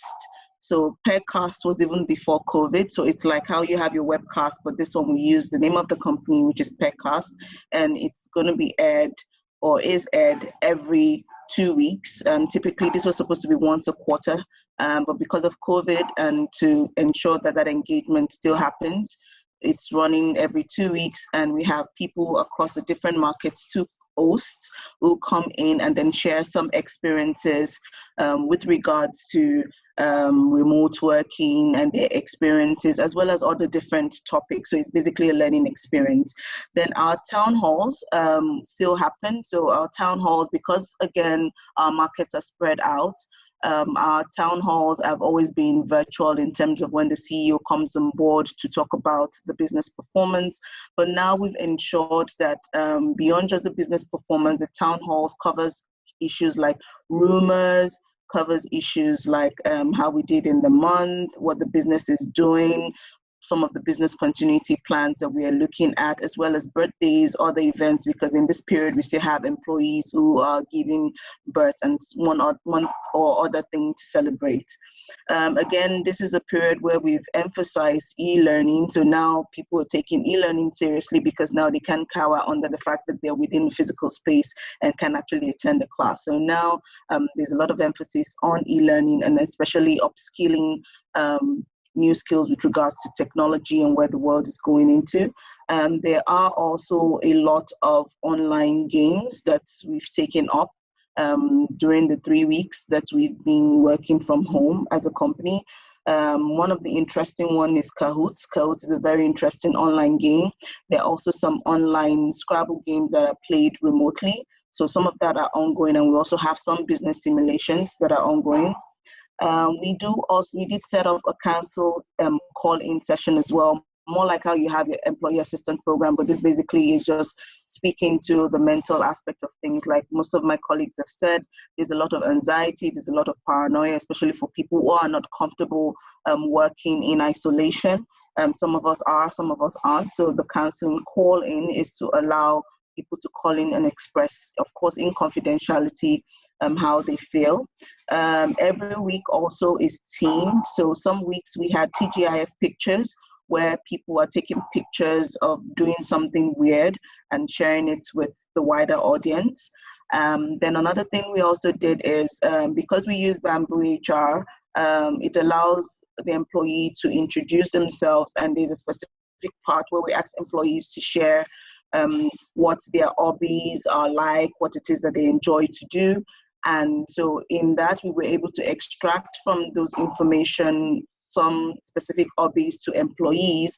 And then now we've basically created Slack channels for some of those hobbies by reaching out to these individuals if this is something they wanted to share with the populace. So for example, I paint, I do acrylic, watercolor, gouache paintings, and I draw as well. So I have a Slack channel whereby those who are interested in drawing join into that class. And so it's more like anxiety and stress relief. So I take them through how to draw. So basically they're building side skills in a very fun way. We laugh, we listen to music, they can see what I do, and then they post up the pictures of what they're doing. There are some Slack channels on cooking. Some people are using this opportunity to learn how to cook, because typically before COVID, they used to buy their meals outside, but now they get to actually cook their meals by attending some of these cooking channels by some people who are teaching them how to cook. So basically, this has been very fun, very relaxing, and a way for people to connect even with people they were never talking to or never even knew existed within the company because of this specific hobbies or skills that we have. Then another thing is we also have set up an informal Slack channel whereby it's an open topic channel whereby Q&As come in, people with difficulties. I mean, a lot of parents had highlighted how it's been difficult to manage their children because virtual classes were not starting yet. So here we were able to answer and post up responses with regards to like Audible. Audible has granted free access to Audible books for children. Khan Academy has opened a lot of its classes to children, Skillshare and stuff like that. So here we're able to respond with information to also help ease some of the stress that some of the employees are going through. Another thing is the health challenge. We also set up a health challenge. So the idea is every week it's either you're doing you're running or you're actually jogging within the compound, and you have to have a video of that. Again, it's not for the seriousness of it. One, it's just for the fun of it, and because again there's so many of these things as HR that we need to monitor. Health is still important to us. I get people say that during this COVID period, they're going to get fat because they're going to be sitting at home, sitting in front of a computer and then just eating away. So this is the way of making it both fun by saying, hey, we want to see a video of you jogging or your steps, counting your steps. You take a picture of your Fitbit and you share it with us, or you're doing treadmills, whatever it is that you have at home. We've also been able to share some HIIT videos whereby you can use anything you have within the house to be able to perform certain exercises, even for 5 minutes, 2 minutes. So this way, we're also still keeping with ensuring that our employees are healthy.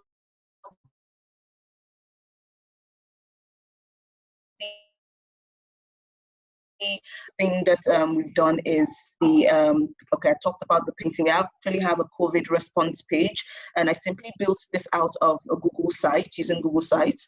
There we have, because again there's a lot of information out there that is true or not true, we're trying to ensure that employees have the right information. So we pull all of this information from CDC, from WHO, and we built this into a dashboard whereby within PEG as an organization, you can see the threat level of COVID and if employees are affected, and on a global scale, and then on a national scales in terms of the markets or the opcos that we're serving in, what the threat level is. So this way they have direct information as to what is really going on.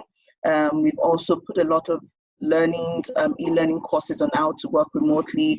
Today, for instance, we have a PEGcast that is going up where we have two hosts. They're going to be speaking on how to work remotely, how to work with your managers remotely, and how managers can help motivate people remotely. So stuff like that. So the site basically just has every single resource that they need, not only for the COVID response, but as well as information that typically they would have walked into the HR office to get, so to speak. So, and then another thing we did was also we set up a COVID emergency fund in all of our markets, so that beyond your salary, if you actually do need to have access to funds to support anything you need in the house before it's time for your salary to be paid, you have access to that. And this is interest free as well. And we try to make the process as seamless as possible so that it's not stressful for whoever is applying to that.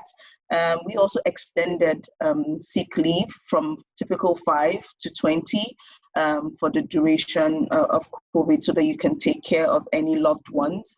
One of the things that we did is for our, what we call DSR, which is our field agents as well, just to give them that sense of belonging, because these are commission-based staff. We've also set up like a health indemnity fund for them that covers themselves and their families, so that in the duration of this period, even if, because they do actually have other side jobs that they do, but if they do lose that, they can still get some benefits based on loyalty with the company, as it were. The performance management system that we use is small improvements, and on small improvements, we have a part that is called praise. So with praise, you can actually go there and do the head tapping, the well done that typically you would do if you were physically there. So we're really encouraging that, and a lot of people have been using that now to praise people, especially during this time in putting things together in a very quick manner for us to work effectively. Another thing we've also done is a gratitude video. The gratitude video is between our CEOs, the co-founder and the CEO. So it's a link whereby the CEO calls out a name and says how wonderfully this person has been doing in the last 2-3 months. That person records a video too and attaches somebody's name, attacks somebody, and then it keeps going around and around. So this again is another thing that we've been doing. But I think the most important thing that's really been helpful is ensuring that we are not able to hear you, Tope. Hello? Yeah, continue, please. Clear now. Okay, so for the video meetings, we ensure that there is a video of everybody must show the video, show themselves so that we can see, and not because we're trying to stamp presence, but we want to be able to see those smiles, be able to see those frowns, because oftentimes you're able to read how people actually feel at the moment when you can see their physical expressions, their laughter and all of that. So this is something we've also enforced to ensure that people share their videos so we can see them. So that pretty much is some of the things that we're doing. There's still a lot of things that we're working on to do, but I think the most exciting has been having those Slack channels with the different hobbies, and those who have those hobbies teaching other people how to do it, even with basic materials they have in the house. Like I teach people how to paint with coffee and stuff like that, and it's been fun. So whilst, again, a caveat is you cannot get 100% effective working mode remotely, but again, this is the reality we have with us, and this is how we are softly dealing with it. Thanks, Ashish. Yeah, thank you so much. So that was from Ghana. Sorry, I don't have time to take question, but yeah, there are a lot of inputs coming in the chat box. You can go through and pick up the question from there. So we so that was from Ghana. So we are still in Middle East region. So we come back to Emmanuel. Is audio issue sorted out, Emmanuel? Okay, so good morning, good afternoon, and good evening. Can you hear me? Yeah, we can hear you. We can start now. Yeah, but voice is breaking. Okay.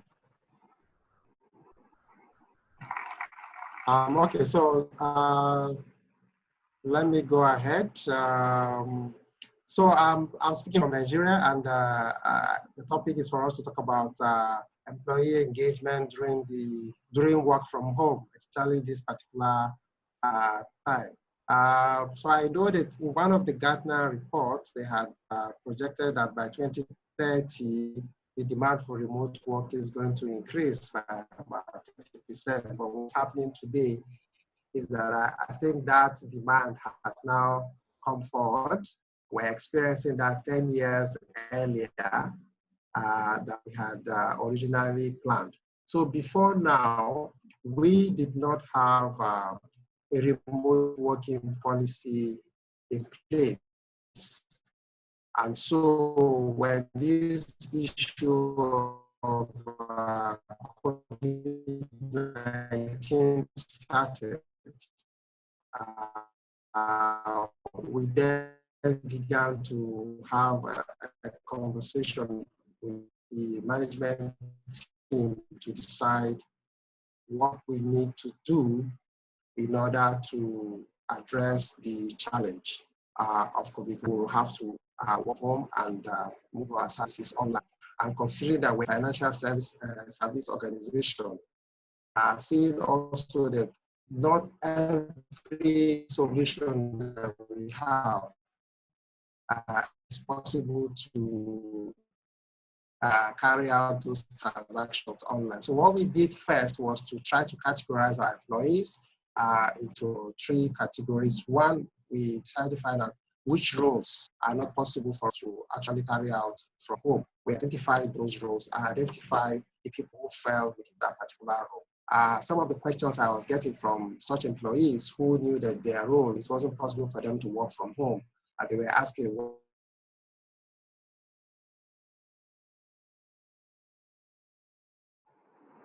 Emmanuel, there is an issue with audio. We are losing you again and again.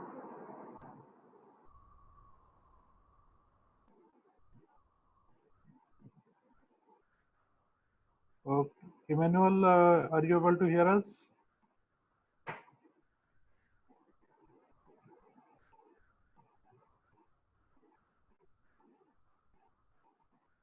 Okay, I think we can come back to Emmanuel whenever it seems to be working well. Okay, let me go to the next speaker. So we are in we are in Middle East region. We come to Southeast Asia region now. So here is the speaker from Singapore, Jacqueline. Jacqueline is from. Okay, I am losing the connection again here. Can you Okay, see me? yeah, Jacqueline. Yeah. Jacqueline, welcome. So she's CHRO of Singapore University of Tech and Design. So over to Jacqueline. Emmanuel will come back to you. There is an issue with audio. So we started with Jacqueline in between. Well, I'm working from home with the ocean behind me. Okay, That's by the great. way, Yeah. there's lots have been said over the last 1.5 hours. And I don't think I want to duplicate what the others have said. Lots of great ideas have been shared. I'm just going to kind of probably highlight 4 or 5 key points. Keep it really short, you know, and if anybody wants to ask me questions, I can address it later or maybe in my LinkedIn later on. So I think very quickly, maybe a couple of points I want to point out is in Singapore, the government has been really proactive. Instead of heading for a full lockdown of the city, we have chosen to go into safe distancing and really telecommuting. So there has been a lot of very proactive governmental policies around getting companies to allow employees to work from home, promoting safe distancing. So there is a lot of guidelines. So we're very fortunate to be in probably in an environment where we have very supportive governments. The legislation, in fact, the success is in multi-ministry, the Manpower Ministry, and the Ministry of Health working together very closely with companies and the public sector to really show the way. So, so we have a lot of chat groups amongst the HR groups. Like we have a very senior group, and we do a lot of sharing of our best practices from public sector to private sector. So because of that, we have a lot of guidance in terms of how we manage working from home and, you know, of course, policies and guidelines. But I think a couple of things I want to highlight that really makes it very successful and really getting employees to have clarity. I think what is important is, because I put on the head of the CHRO for the university, but also as the incident commander for COVID. So I have both the operations head and the HR head. So what I do is very important in the time of crisis. Employees want to know 3 key things. You've got to have very clear instructions and directions. Your instructions cannot be unclear. You've got to tell them as it is, be as transparent as possible. Communication's got to be clear, outline the steps of what they need to do. And you also need to communicate to employees that you are trying to make the environment safe.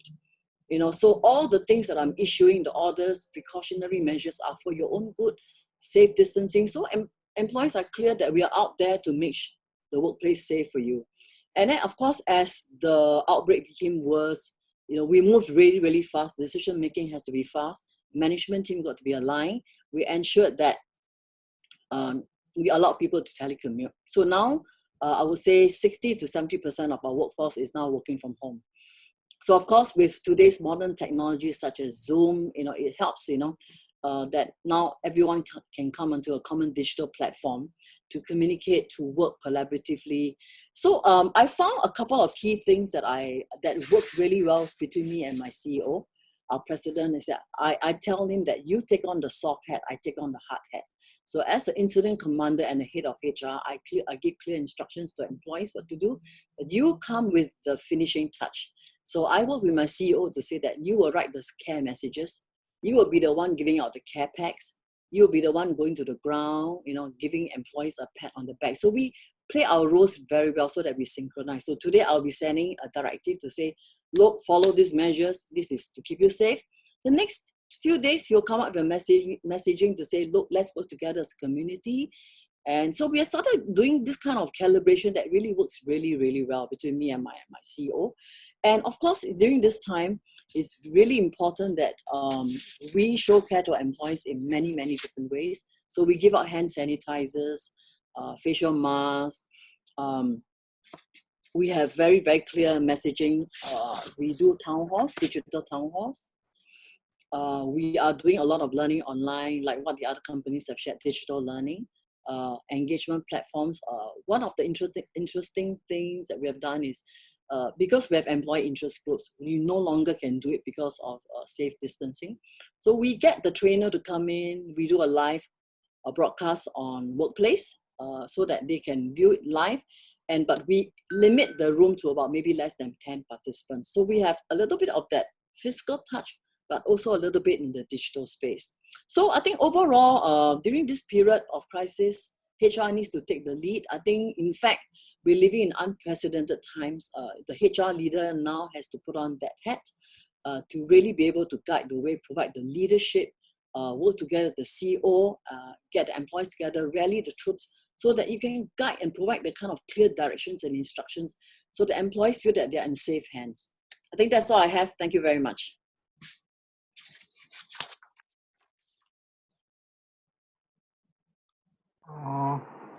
Okay, yeah. Sorry to come back a little late. Thanks, Jacqueline. Thank So you. let's see if there is a question coming from during your talk. Okay, so there was one question that if there is any outcome of the survey, would you like to share? Survey? What particular survey? You mentioned about one survey in between. Oh, what we do is we do a lot of live chats, you know. We do live chats and, you know, so mainly it's more like live chats, interactive platform where employees can talk to us live, you know, like Q&A sessions, you know, so not really like a survey. I find it's not the right time to do surveys right now. I think employees want to be able to talk to you, have a platform where they can address their concerns. Okay. Okay. Right. Okay, so one question from my side, then I will go to next speaker. Yep, sure. Jacqueline, how to manage leadership engagement? I know they have bigger role to play in such situation, but they are also isolation. Taking care of tracking meetings and other things. Plus they are responsible for business also, which is not happening at all actually, like in some or other way. So any special initiative taken to take care of the leadership engagement? I think with the leadership, you know, it's very trying times for everybody, you know. What we do is that we have actually very regular engagement sessions with our senior leadership team. We get people together to talk about, you know, issues, you know, and when we make decisions on this COVID crisis, we don't do it in isolation. We always bring the senior team together and we get consensus so that they feel that they have part, you know, they have a part to play in addressing concerns. They also bring to us concerns from their employees. So it is always a very collaborative kind of decision making that makes it comfortable. Your leaders don't feel that it's being pushed down on them. Okay, thank you. Thanks, Jacqueline. So that was Jacqueline from Singapore. Thanks, Jacqueline. Now you are new to HR Shaper, but you'll be there with us now. We'll be doing a lot of session and need help from. Thank you so much for inviting me. Yeah, sure. Thanks, Jacqueline. Okay, so we come to now the different region. Now this is the Middle East. So we have Kunal, who's from Middle East. He's based in Dubai. Good friend of again HR Shaper, not only me. So Kunal, over to you. Kunal is part of a very big organization there. Kunal, would you like to touch upon how the things moving in Middle East region? Yes, Ashish. I hope you can hear me. Yes, we can. Lovely. Hello, everyone on the webinar. And first of all, Ashish, let me congratulate you and Zozo team for organizing this global HR webinar as such. Very interesting topic that we are discussing today, and very ironical as well for me that I'm talking about engagement for work from home, sitting in my office, as you can see at this particular point in time. So pretty ironical, as I would like to say. But what I will do is, considering Ashish has nominated me as a speaker from Middle East region, I would like to break my discussion into 4 parts. I will just give you a quick industry-wide coverage. Then I'll talk about 5 or 6 ideas that I would like to put on board for employee engagement for work from home. Then I would like to, share some insights about what my organization is all about and what we have been doing with our employees. When I talk about EMEA region in specific, I would like to distribute the industries into 4 segments. First would be retail, where I segregate food retailing versus other forms of retail. Then the second one will be ITES, which is information technology enabled services versus banking. Third would be hotel and travel industry, and fourth would be outsourcing companies. Now in retail, obviously, people are panic buying at this particular point in time. So companies like Choitrams, Carrefours, Spinneys, Lulus, etc., we have a lot of work to do. Therefore, there is an ongoing activity. There's a lot of buying happening. And that is precisely the reason people on the floor are not getting affected from a pay perspective. They are getting paid for the work that they are doing. However, other formats of retail are obviously suffering a little bit. And most of the organizations have defined either stay at home, take paid leaves till the paid leaves are exhausted. And hopefully everybody's trying to evaluate how things work out in next couple of weeks and then take a call on how do we channelize our initiatives within other forms of retail. When I talk about ITES and banking, obviously ITES companies have the opportunity to work from home directly. They have all the possible technology to ensure that work from home actually occurs and the business does not necessarily suffer. When we talk about banking industry in the Middle East, I'm sure this would be applicable across the globe, that banking industry has got reduced working hours at this particular stage. And generally, at this particular stage, any banks are operating more or less till early afternoon and then they shut down. When we talk about hotel and travel industry, these are 2 industries which have got the biggest hit amongst all the possible industries. Travel is banned across locations right now. Flights are not being operational. We have seen clips and videos of aeroplanes which are parked on runways in many countries at this particular stage. And that is precisely the reason we hear of a lot of layoffs happening in these 2 segments. A lot of pay cuts are happening for existing employees within these 2 companies, industry segments as well.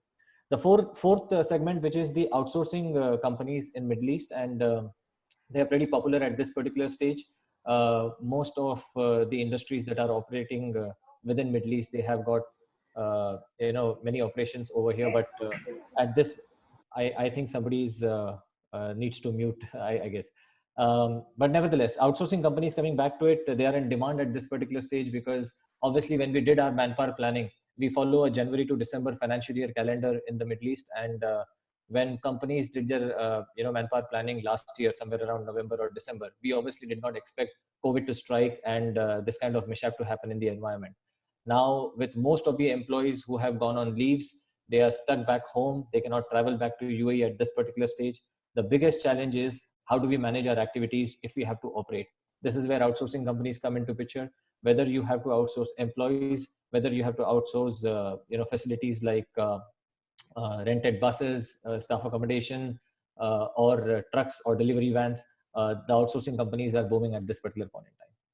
When I talk about certain aspects, how we can engage employees to work from home, one thing that comes to my mind is to create a sense of belongingness within the employees. Many companies in the Middle East are trying to motivate their employees to see if they can create blogs for the organization, if they can create content from the organization while they work from home. One classic example that comes to my mind instantly is ad by Nissan Middle East, where they have advertised a stay from home campaign. I would really urge all the listeners at this particular point in time to make a note of this. Go and look at the ad posted by Nissan Middle East, where they have shown how the roads in UAE, how the streets in UAE are not in operation at this particular point in time, and how they want this whole phase to pass by and apparently come back and start selling their cars again. So it's a beautiful concept. There are many other companies, whether retail or travel industry, they are posting blogs at this particular point in time. They are using their employees to do it rather than any other marketing companies. Second aspect that I would like to deal with is I think it is important that companies define goals, specific goals for people who are working remotely. When people start working remotely, and ITS organizations who are listening to me right now will possibly agree, approximately 40% people would complete their task faster compared to what they would do in office. So when you're working from home, you're generally more focused and you tend to complete your activities on a faster pace. And during work from home, communication could also become a little challenging. People may get lost in transitions. Hence, expectations need to be communicated very, very clearly. Third aspect that I would talk about is, I think many of the other speakers have also spoken about communication being an important aspect. I think it is very, very important that we communicate regularly with our employees, because the biggest challenge that a crisis like COVID can create is mental isolation when people are working from home. Let's understand, some people have mentioned on the call that they are used to working from home, but an essential services organization like ours may not necessarily be well equipped with that kind of a concept. So mental isolation can be a big challenge. I think periodic virtual meetings need to happen, and that will ensure that teams stay connected with the company's values, more importantly. And we also expect all HODs and managers to check in on their team members and be very, very proactive whenever the team needs them. You don't want to, you don't want your teams to feel disconnected at any given point in time. Fourth aspect, and which is very important for me, is make collaboration more efficient and fun, the way I would like to put it across. I think when team members can actually suffer through mental isolation as such, it is important that sometimes you ask two team members to work together when they are working virtually.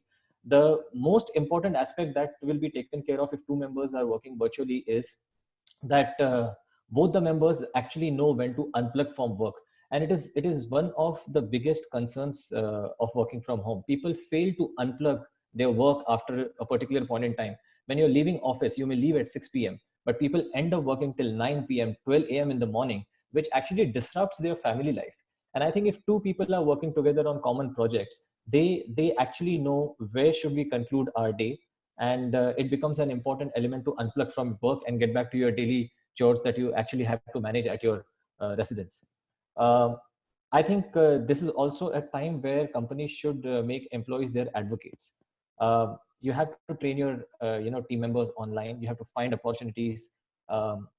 I'm from a retail and distribution organization, so obviously it's a little difficult for us to come up with a plan.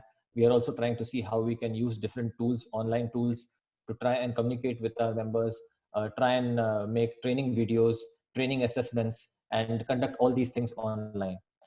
It is also important that companies keep sharing whatever the company is doing through blogs, through online communications with all the employees. And I think it would not be a bad idea. I think Jacqueline just mentioned about a town hall. I think it would be an interesting idea to try and ask your CEOs to conduct a town hall for all the employees online, like we are doing right now. We are also looking at options of language classes. I don't know if you guys noticed, but one great idea just popped up on the right hand side in the chat window. The lady's name is Shruti Bhattar. She works for FedEx in Mumbai. And at 4:04 p.m., she just mentioned a brilliant idea over there that companies should be organizing multiplayer games. As soon as I saw that thing, it just came into my checklist over here. And I called my team member, and I told my ER team that we need to do something like this. So I'm sure my team will be trying to assess some online multiplayer gaming platforms, which would actually create engagement within the organization. When I talk about my organization, we are into retail, we are into distribution of food products. Obviously, business is booming at this particular stage right now. But yes, as a social message, I would like to tell everyone that please don't get into panic buying. It is very important that you buy what you need, and that way everybody will have sufficient stuff to take care of themselves within this outbreak situation as well.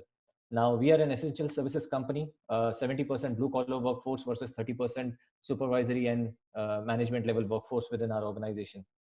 We have obviously taken certain measures in our organization to take care of our employees. First and foremost, we have formed a crisis management team sometime back, a couple of months back, when we started to hear about the COVID situation breaking out in China and how it could impact the world as well.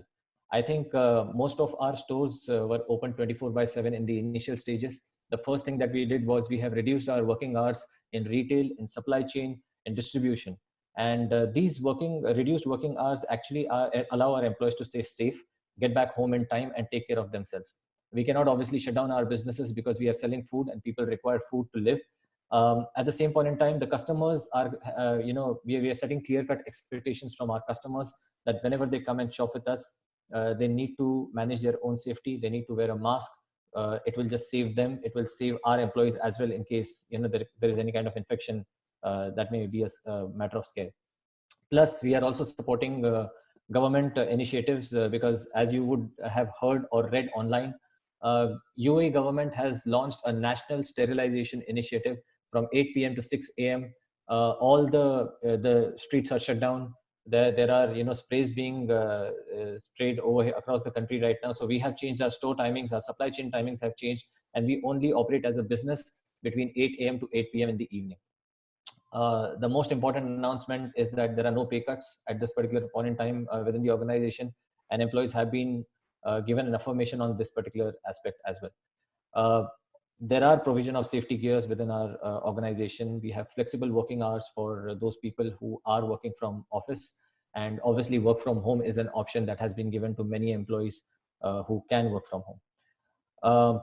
Beyond that, all international and domestic travel has been banned. So all employees are advised at this particular point in time that they cannot travel. Within our organization, like I mentioned, we have 70% blue collar workforce. We have a huge staff accommodation facility. Within this staff accommodation facility itself, we have created self-quarantine rooms. Now, anybody who has fever or shows any kind of symptom may not necessarily be a COVID patient, but it is very important for us to take care of our employees because the travel mechanisms are not in place, so people cannot go back home. So we have created certain space within our staff accommodation premises where people are also given opportunity to self-quarantine themselves. Now, when self-quarantine happens, we have created a special sick leave, which we call as COVID special sick leave. Any employee who is put on self-quarantine for a period of 2 weeks is fully paid. This special sick leave provision of 14 days does not affect any other leave pool. So that is one, good stuff that my team has done within the organization. Beyond this, HR is fully available to talk to people. Sometimes if it is required my team members have to go on the floor as well to talk to people, that feature is still available because we understand the sensitivity of our organization. There are 4,500 people working across GCC within Choitrams. And because these guys are actually on the shop floor at this particular point in time, Middle East region is getting food at their homes. So we need to understand the sensitivity of our employees, and that is precisely the reason HR is available. We are there to address the psychological stress that any employee may have at this particular stage. We have launched internal surveys within our organization through which we have gathered information of people who may have traveled or their family members who would have traveled to one of the affected countries. And we conducted this survey sometime back, maybe 1.5 months back, to gain more insights on who should be tested and who should not be tested within the organization. As there were a lot of apprehensions going on within the industry in Middle East region that people will lose their jobs, there would be sizable amount of layoffs, and obviously Choitram employees were also getting mentally affected because of this.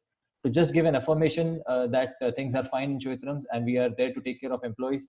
The payroll for the month of March was processed on 26th of March itself. Generally, we would do it end of each month, but to ensure to our employees that we are with you, we process the payroll early so that they don't get into any kind of apprehensions as well. Beyond this, we have obviously enhanced cleaning and sanitization efforts, not just in our office locations, but in our stores as well. So customers can feel free to come down without being hassled about any sanitization issues and shop well with us. There are a series of FAQs that are distributed on a routine basis through employee relations team, through shared services team. And finally, as I would like to put it across, people who are working from home, we have provided them data services, we have provided them CUG services, which is a new initiative by the organization.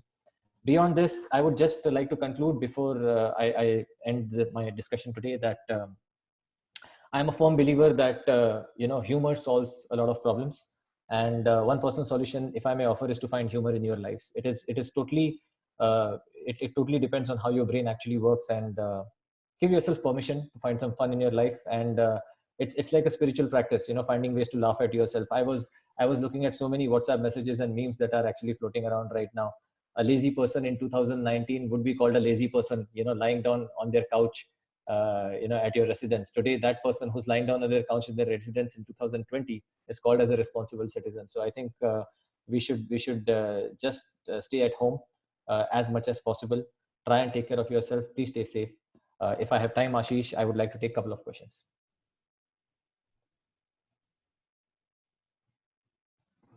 Hey Kunal, sorry, no time because we are just losing out. Yeah, but yeah, there are some input and questions coming in chat box. You can go through, and good to know that you are also learning from our delegates. so good interaction. Okay, Absolutely. thanks Kunal. So we are still in Middle East region. We go to now next country, which is Saudi Arabia. So this is again, good friend of HR Shepherd, Tahsin. We work together. And Tahsin, so welcome to this webinar. And Tahsin is working in Jeddah. He will share insight on what's happening in that region, maybe from his company or industry practices. Over to you, Tahsin. Thank you, Ashish, and the organizing team for organizing such a fantastic webinar. What an interesting times we are living in. Don't get me wrong, I'm not celebrating the crisis that we are in, but believe that this might be a blessing in disguise and would accelerate the adoption of technology in businesses of all sizes, which means that we as HR professionals need to really reinvent the rule of our game. As we come out of this crisis, the age of normal 9 to 5 working weeks will gradually fade out with working population swapping traditional hours and working location for flexi timing and home offices. If the nature of your business actually allows it, businesses will not only encourage it, but actually mandate it by giving opportunity to employees to work from home and customize their working hours, because they will realize the benefit of working hours, working from home. So I'm actually thinking that this entire crisis actually is a good blessing in disguise, because we will actually be adopting technology that has been there for very long, and a lot of organizations, leading organizations, have been using it. Will be now used by many organizations across the world.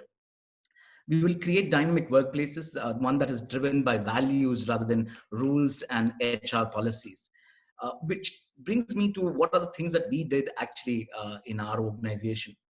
Now, we are a petrochemical and refining organization, pre-large joint venture of Saudi Aramco and Sumitomo Chemicals of Japan. And we did a couple of training programs for our managers where we actually discussed together what are the things that we could actually do to take care of situations like these and crises like these. For example, we actually start asking people to trust their employees as managers, as leaders, set goals together, and set clear expectations from their employees. Because employees who are left to their own devices, unless motivated by going solo, will quickly become disengaged, particularly if there is no clear expectation set or definition of success. Communicate the expectation you have for the employees regularly, but make sure that you let them know and decide to meet the expectation, how to meet the expectation. Share all kind of news. Unfortunately, a lot of times we become as leaders restricted in our communication. We don't communicate the bad news, and we only communicate good news. It is very important that we communicate to all branches of our employees and have an opportunity to let our employees hear good news as well as bad news, because good news will aid their engagement, while the bad stuff will remind everyone that difficult subjects are not taboo. Bad news isn't simply swept under the carpet, a common source of frustration for most employees. Another thing that a lot of people actually do, a lot of leaders, managers, HR people end up doing in situations like these, is that they are not available. While we expect our employees to be available, we ourselves are not available.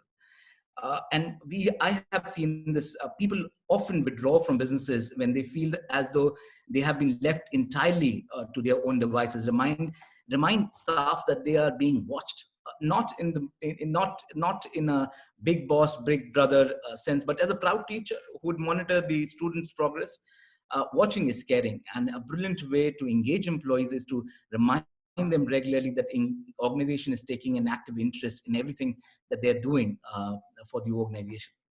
Another advice that we have given to our managers is they can hold online meetings with multiple team members together. Make these meetings not a number game. Don't play the number game in these review meetings. There is nothing more soul destroying for both managers and employees rather than using a scorecard to grade performance within the organization.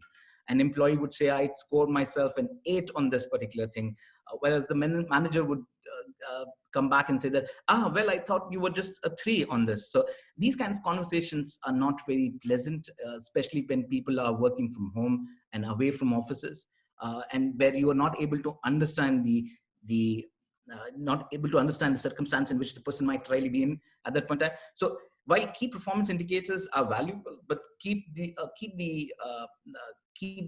honest and open one-to-one discussion, which is more valuable in my opinion. Review meetings are more about reconnecting and listening. They require honesty on both parts. So if manager uses the opportunity to ask employees exactly what's going on, a plan can be devised to solve the root cause. And as many speakers before me have said earlier, and I'd like to quote what Manoj had earlier mentioned, which is that fundamentals of employee engagement is not going to change. Whether you are in a crisis, whether you're working from home, whether you're working in offices, in retail operations, in manufacturing operations, the fundamentals of employee engagement will not change. So a simple thank you when it is deserved to be given to people should be used. We have platform and technology which allows us to use a simple emoji, emoticon to actually express what we are feeling. So saying a thank you for big and small wins, not bad. Win does not need to be particularly groundbreaking and big, but saying thank you for achievement, no matter how small, will demonstrate how much the employee means to the business. Praise even the mistakes, because we can only learn from mistakes. Listen to our employees. And as final thoughts, if you employ one or two of these ideas, you will stand far greater chance of developing a staff base that is emotionally connected, creative, and unafraid to make its voice heard. And that's a very good place to be in. As to what we at Petro Rabigh are doing, there are a couple of things that the government has mandated, and I must appreciate the Saudi Arabian government, because they have taken some very wise decision early on as the crisis hit the world, and made the working from home mandated for most people. Unfortunately, for operations that we are a manufacturing company, we need to have our employees come to work and be with us and do our work. There are some things that we kind of mandated. For example, people who are on chronic medical leave, as mandated by the operational health department, they have been given unlimited paid medical leave. All pregnant female employees have been given extended maternity leaves during this time. All employees who have children under the age of 5 have been given extended leave, so they're not working from home, they're actually on leave. And as we get to learn from the crisis, we're kind of evolving ourselves in terms of what are the ways that we can employ to engage our employees. For example, there is a hobbies group that we had created a couple of months back. We've turned those hobbies group into a virtual hobbies group, which means that our employees are actually teaching each other different languages. People are speaking and learning Spanish and Arabic and Hindi in the organization, using the technology that is available already with us as part of our workspace. One question that I saw propping up, and it was the question was that how are we managing expat employees who are on leave, the people who are away and they can't travel back to operation? We have extended their leave, and these are all unlimited leave that we have given them. So as long as the crisis is existing and we are unable to bring them back to work, we are not encouraging and asking them to work from home, because we realize that some of them might be in villages and places where they might not have connectivity that we expect for people who would be working from home. So we are just leaving them and giving them unlimited leave as for now. So this is what I want to kind of share, Ashish, and I'll be more than happy to take some questions if there are any. Yeah, Tasin, thank you so much. One question I can just, then we have last speaker Anand from Canada, and Anand, you can also touch upon this this thing in your speech.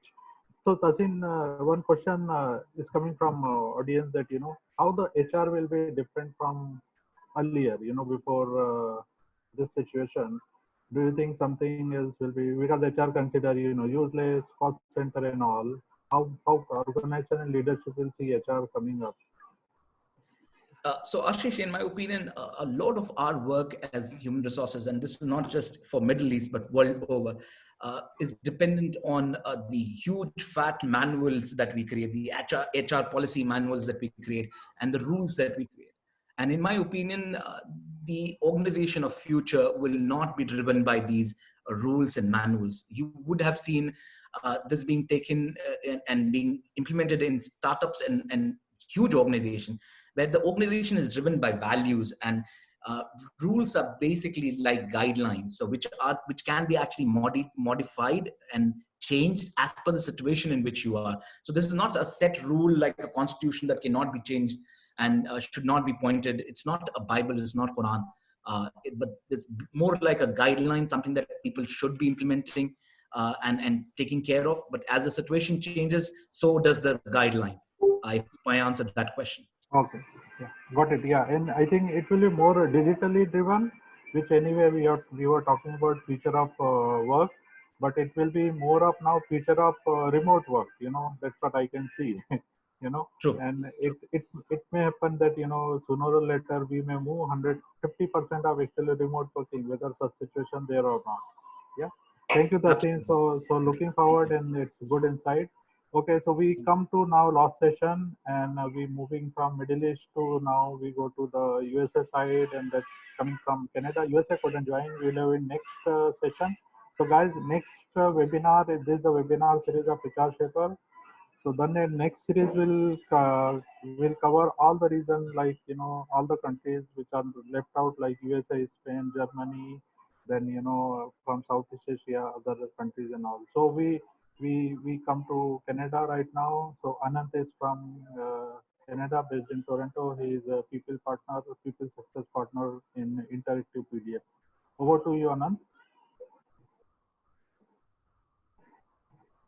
Anant, you are able to hear?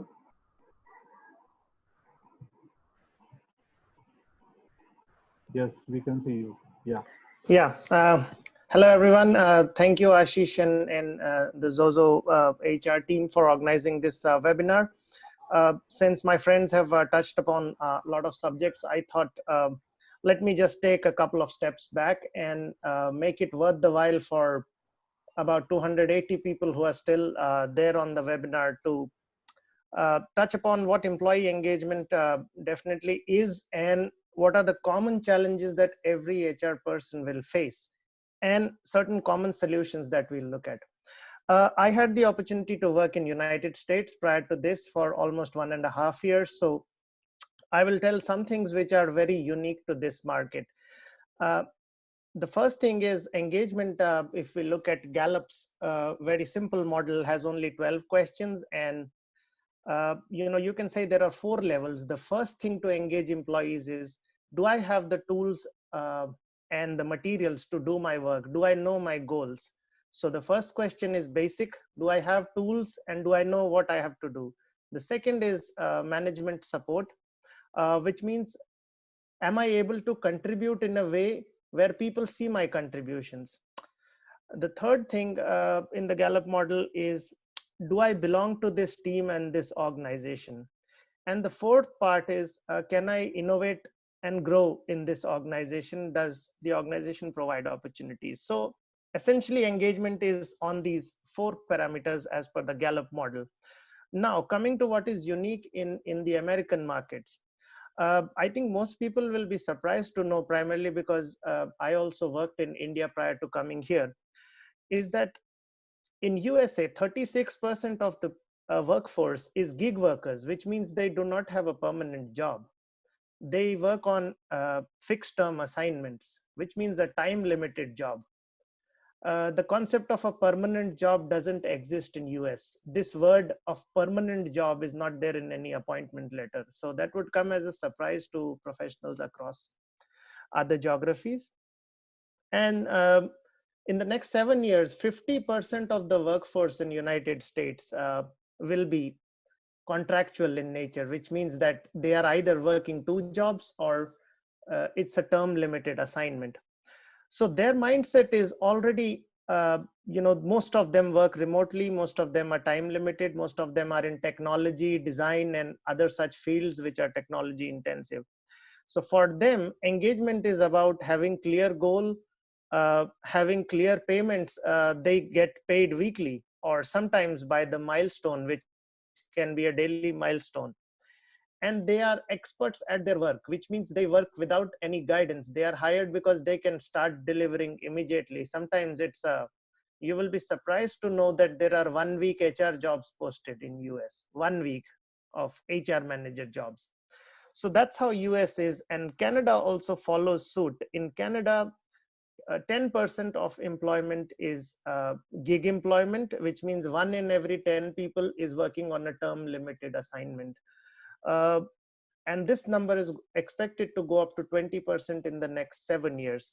So the question is, for these people, what matters is you have very clear online platforms where you give them the goals, the timelines, and negotiate what rate would be paid, and they get going. They are experts. They need no onboarding, no context. They deliver the results. So that's a very unique perspective, which I wanted to emphasize. To them, it doesn't matter where your company is going or what others think of them. Their networking style is that they are connected in their own communities through various platforms, and they derive learning from their network. They are typically not limited by what their manager would teach them on the job. This is a clear departure from life as it is seen probably in Asia, where it is very manager led, and we are supposed to be, closely supervised by managers. Now coming to what has been the impact of this entire COVID-19 crisis.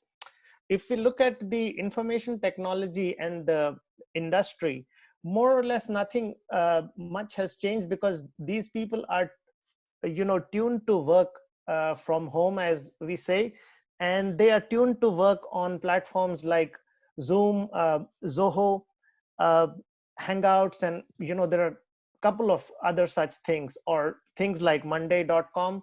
So they have clear goals. They are functional experts, and they work very well on conference calls, having never seen their team members. But when we come to manufacturing, it's the same, be it in Africa or be it in India or be it in the Middle East, that people are coming to the shop floor. They work in teams, and supervisors have strong functional skills, but they might be lacking in skills like managing remote workers. The second thing is it's very schedule led, as in you begin at 8 o'clock, the manufacturing cycle starts, and there is enough of manufacturing in both US and in Canada. So the workforce is tuned to work in a certain way. They are not very highly educated to use tools like computers, laptops, and many smaller outfits do not have defined work from home policies. This is the first time in a rush they are trying to push people to the wall. Toronto has more than 250 COVID cases. I know of client organizations which are still calling people to the shop floor because they have no other way of getting the stuff delivered. Like it's a manufacturing shop floor, and it's critical for their business operations to call those people. So they're sterilizing the office, sterilizing employee equipment, maintaining safe distance. But the fact remains that work from home is, remains a desk job. So what are the other issues with regards to working from home? The first concern is that if you are a new employee or a trainee or somebody who's just beginning your career, onboarding becomes a key concern because you're not clear how to get on top of the job. The second is before you head out for a picnic, everybody has a picnic box. It has everything. It has a mat, it has your food, it has your water bottle. So before that, you can't head for the picnic. So now when COVID-19 happened, people are looking for that picnic box, because when they started working from home, they are running into various types of questions they want to discuss. But guess what? You have to schedule time. I mean, you cannot call people on the phone. That's not the culture in US and Canada. You don't ring people during working hours. Nobody will take your phone calls. So what do? You set up a meeting for every question that you have.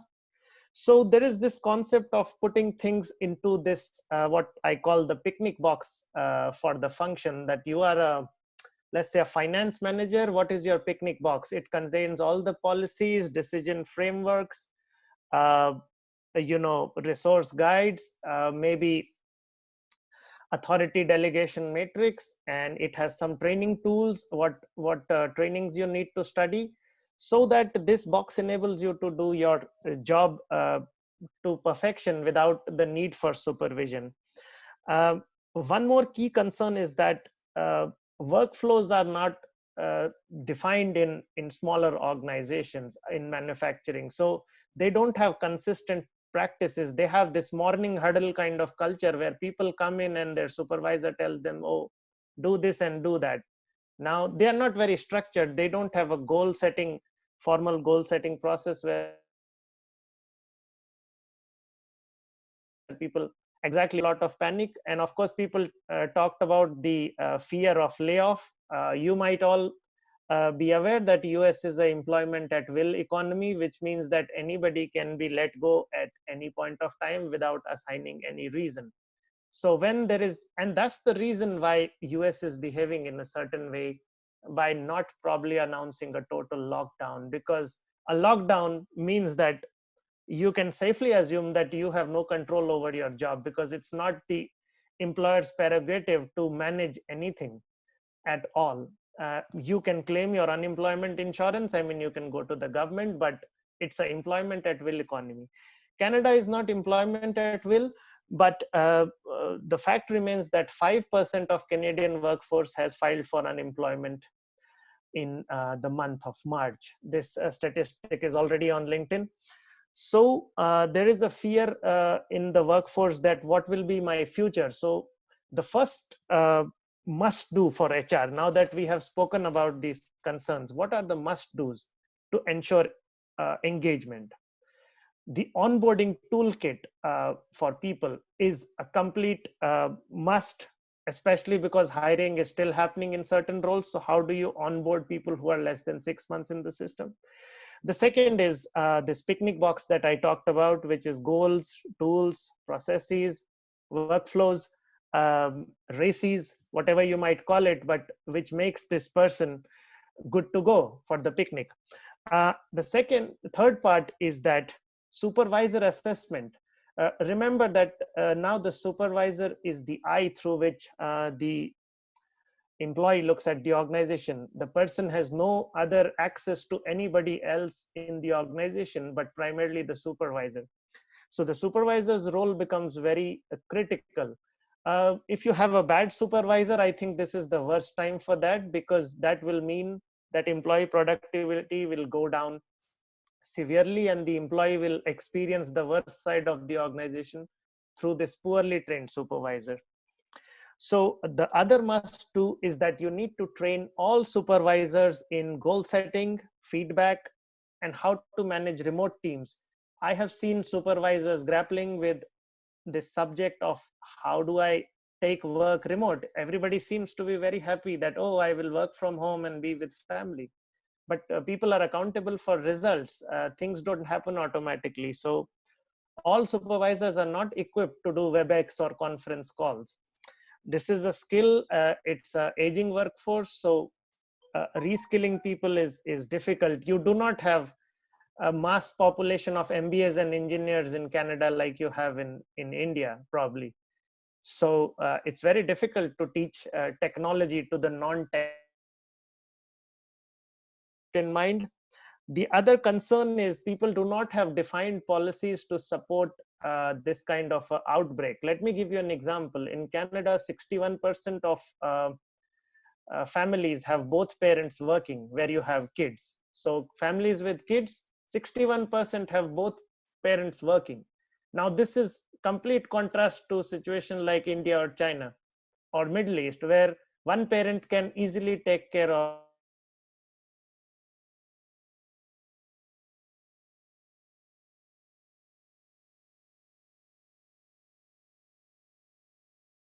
so companies are giving a special allowance to take care of kids because daycare centers are closed because of the fear of spread of COVID. So people are not even able to take their kids to daycare, which is a standard practice in Canada and US. People do not manage kids usually during working hours. And crash in office is unheard of. It's only possible in very large organizations. While people would know that in India now, above a certain size, a crash is mandatory. So I'm trying to bring about certain differences of how life is very different here versus in Asia. The third thing is the pat on the back from the supervisor is no longer there. There is no good job and everybody the pat on the back, the smile, the camaraderie. So very important that you need to have a tactical reward and recognition system where probably if somebody does a great job, you raise a ticket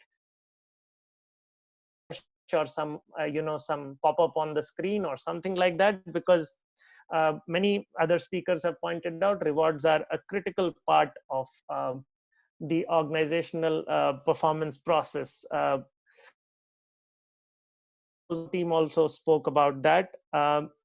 The last thing is that RBC, Royal Bank of Canada, just announced that they are not going to do any layoffs because there is huge fear of layoffs in the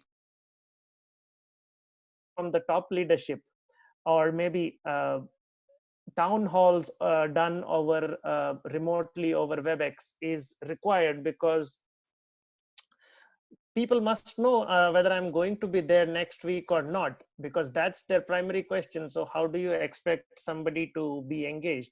So transparency from management is something which is expected very, very clearly. You need to tell people so that they can plan. If you're planning to move them out, then you must tell them the estimates of business and tell them what's going to happen. So I think Royal Bank has been a classic example where they came out and said they will not lay anybody off. So that then is, I think, the biggest engagement driver, apart from the tools and processes that we spoke about, but consistent communication. Policies around work from home need to be drafted at war footing. Policies around what benefits you will give. What about bereavement? If old parents die, will you be giving special leave to people to grieve? Maybe it's not there. What about childcare? What about emotional and psychological well-being? If people suffer a nervous breakdown because a family member dies and they can't help it. So is there a mechanism to support that? And also compressed working arrangements, which means that people work alternate days of the week instead of you working full time. That's something which is coming up very quickly in both US and Canada, and there is a lot of emphasis on HR specialists who can design special work programs. That's a thing unique to this market. A bit about my company and what we do. We are a learning, instructional design and change management organization.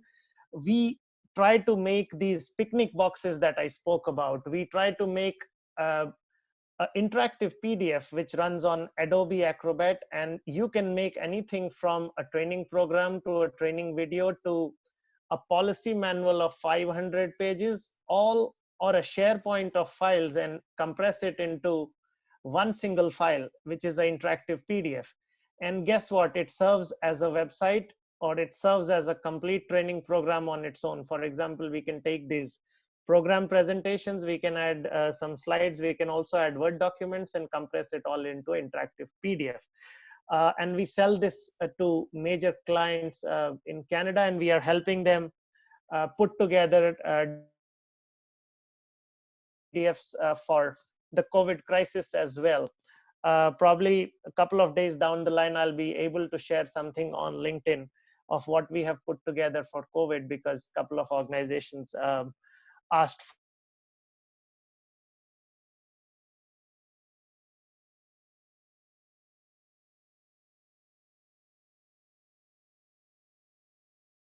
interactive PDF can give you a solution in half the time and probably half the cost if the module is not like a 2-day thing.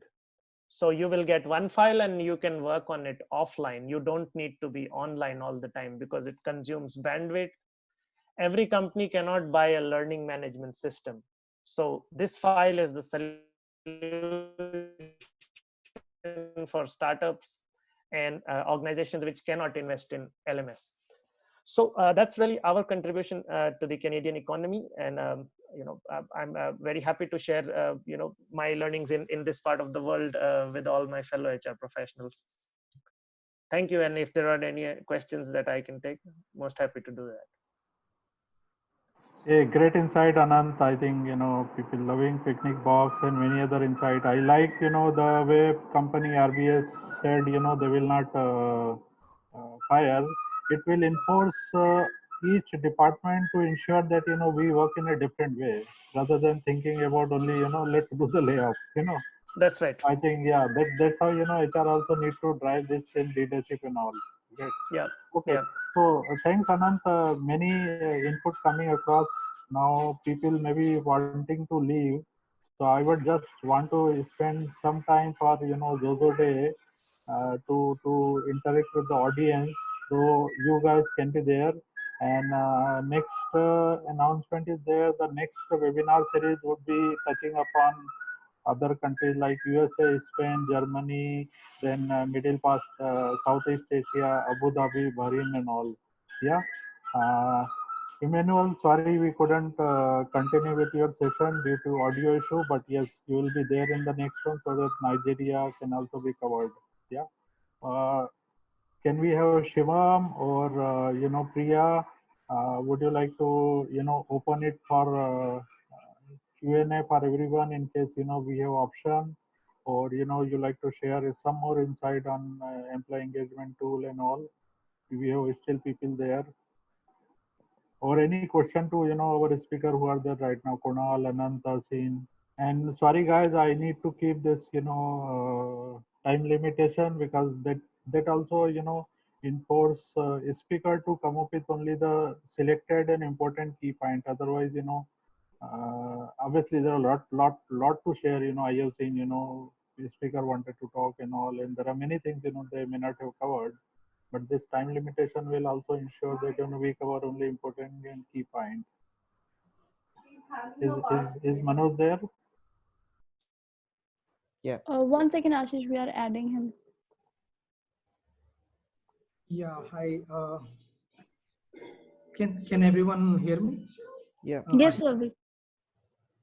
Yeah, thanks everyone. I think this was a very fantastic session, and this proves that a lot of times when we keep traveling to a lot of these places to attend different kind of HR events and conferences, I think the conversations are not so effective the way we are doing the conversations today.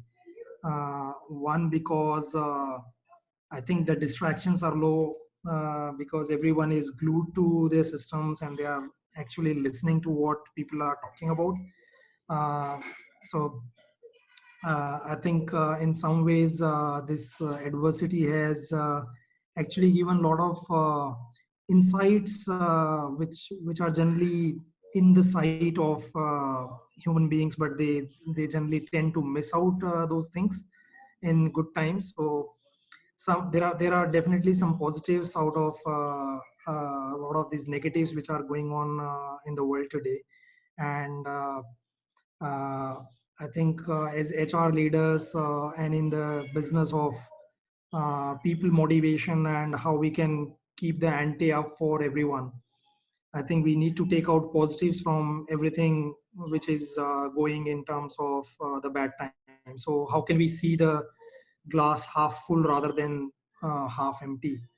I think that kind of spirit will definitely help everyone because as a lot of speakers in the session told that these are times where we need to really come together and motivate each other by keeping the stress levels low and by adding as much of humor as possible in everything which we are doing, whether it is humor, whether it is some motivational stuff.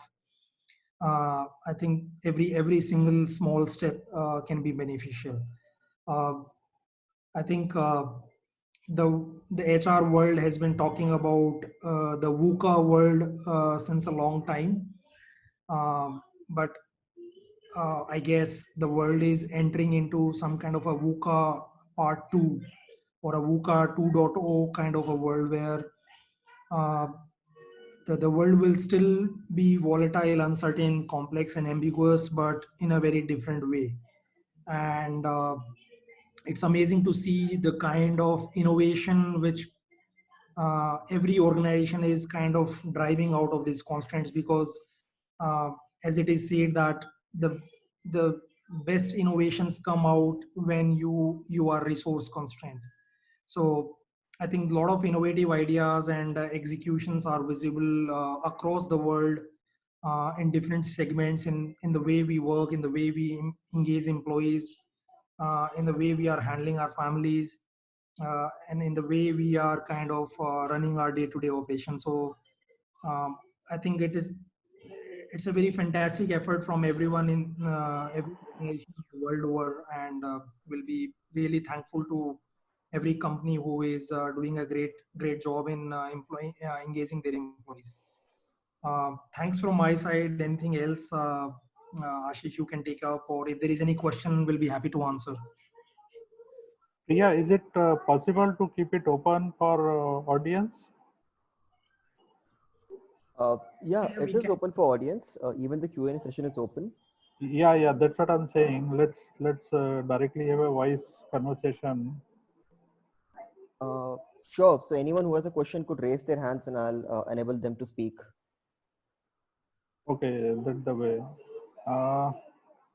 Okay, audience delegates, if you have any question, raise your hand so that technical team can just open up the mic. I have a good idea to have a talent webinar series. Yes. That will be very soon. Okay, yeah. Question. Yeah, Nikhil, your mic is open. Please go ahead. Yes. So two things. One, congratulations, Ashish, Manoj, and the entire team. The question is, stress levels have definitely risen because of COVID-19. And I'd like to know, in the respective countries or the respective companies, what are we doing to enable our employees to manage their stress better? I can start if anybody would allow me. But I would also like to hear from all the panelists, if possible, because this is, I think, a very important question. People are going through uncertainty, and stress, is a silent killer. It doesn't mean that somebody is going to be in hospital tomorrow just because of stress. But underplaying subconsciously, unconsciously, stress is definitely playing on people's minds during these uncertain times. So those who are there, if Emmanuel can also add. Okay, so let me give an example of what we're doing to handle stress and anxiety. So when this issue of COVID began, one major challenge was we decided to look at the roles that people perform. Some of them will be able to work from home, some will not be able to work from home. So especially for those who are not able to work from home, they were anxious, to find out what is their status. Is this an opportunity to let them go, let them off their jobs? And so we had to engage everyone to reassure them that these are the things that we're doing. One, we do not to let anyone go, at least for the next 90 days. Say, for instance, the business decides to shut down for the next 90 days, everyone is guaranteed their pay. So because they want to know if their pay is going to go down. And so that after 90 days, we'll now begin to review and see how we're going to scale them. Because for you to run the business successfully, cash flow is key. And if there's no cash, then it means the business is going to die. So every day we are assessing our cash flow position to see how much money are we able to bring in. Are we still able to do some business? If we're able to do some business, then it means we're able to prolong the life of everyone who works with the business, even after the 90 days. So basically communicating with the employees regularly. And what we also did was to ensure that we are scattered in about 23 locations. So each branch has a WhatsApp group. And then we now brought all the branch managers to a particular WhatsApp group just to ensure that communication flows every day. And part of the mandate for the branch managers is to check up on their team members to ensure that they are well. If they are part of those who are working from home, to ensure that they're delivering on what we expect them to deliver on. And then for those who are not working on home, who are just resting as a result of the situation, to find out about their health status. So there's a daily check-in to ensure that people are in their right state of mind. So if anyone is not feeling too well, there's a provision to ensure that the person is counseled. And then we have our medical team, our health maintenance organization on standby. And so they can be reached on phone to provide that particular guidance. So that's basically what we're doing to ensure that anxiety is removed. People are not anxious. If they are sure that their salary is going to be paid, then they seem to be a little bit calm, and that helps to ensure that they don't go into depression. Yeah, thanks, Emmanuel. That was good. The fact that people will get 90 days and, so therefore that part of stress will definitely be lower. But I also assume that you would be doing maybe something in addition to that. And I'd like to hear from the other panelists from the other countries or the other people who are there. What are you all doing to help manage this devil called stress? Hello, everyone. Anant here from Canada. I would like to say that this part of the world, although is, very developed and these are large economies, they don't have basic challenges, but the surprise is that mental health is a big issue in the workplace, and there are formal return to work specialists in HR where people have to be sent off due to medical emergency, and there is a return to work profile in HR where the person works with the person who has been incapacitated, so to say. And there is a government aided program where it can take up to 2 years, but the person is brought back to the job. So return to work programs are a special thing in both US and Canada. The thing here is that these are very inclusive societies. They have a goal for making everybody part of the workforce. So if you are even mentally disabled, that cannot be a ground for probably not employing you. So with a certain, accommodation, that word is called accommodation. So they say with a certain accommodation, if the person is able to work, then do not screen out during the interview process. That's considered discriminatory and you can face a lawsuit for that. For example, if somebody has a limp in one leg or says that I am suffering from severe depression and I need to go for counseling once in a week, you cannot reject such a person in the interview if the person tells you upfront. So you will have to make an accommodation to manage one day of the work by some other means, but you cannot say no to such candidates. So even so now these kind of cases and the burden on organizations will increase. But there is an act called AODA, which is Accessibility for Ontarians with Disability. Ontario is the province that I'm part of, and Toronto is part of that, highly populated. So we have to make amends for all types of disabilities. Second is employee assistance programs are there in most large corporates, and there are specific consulting organizations like you see in Middle East and India, compensation and benefits consulting, HRMS consulting. You have mental health at the workplace consulting. If you go to seminars, you will find mental health, standees and shops being put up. Mental health is a big concern here, especially also with teenagers and the kind of demographic that the society has, because this is more nuclear family and other stuff associated with these cultures. So mental health is always remains top priority for Canada and US. Second is the leave structure of Canada is probably one of the best in the world.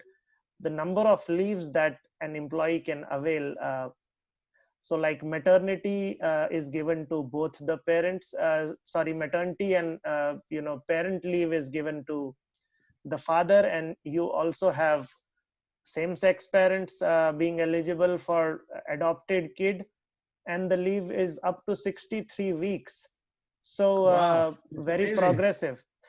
Canada's leave policies are one of the best in the world. They have leave for domestic violence. They have leave for all the other things that you can think of. So if somebody were to look up Employment Standards Act for any province of Canada, you will find that there are 16 or 17 types of leave to cover all sorts of exigencies, from bereavement to, like I said, domestic violence to I don't even remember. I will have to refer to the act.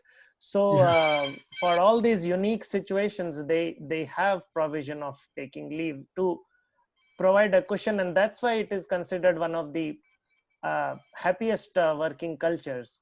But the pressure of layoff is immense, and that can, as you guys have rightly pointed out, bring the stress symbol completely on the full scale. Even though you have so many cushion mechanisms, you have unemployment insurance and stuff like that, but financial health is a concern in Canada. Most Canadians do not have very solid plans for retirement. Saving is not something which is prevalent in these two economies, both US and Canada. So it's a very different set of challenges. Since I've seen both sides, so I tend to make comparisons. So so that's on the whole issue of mental health.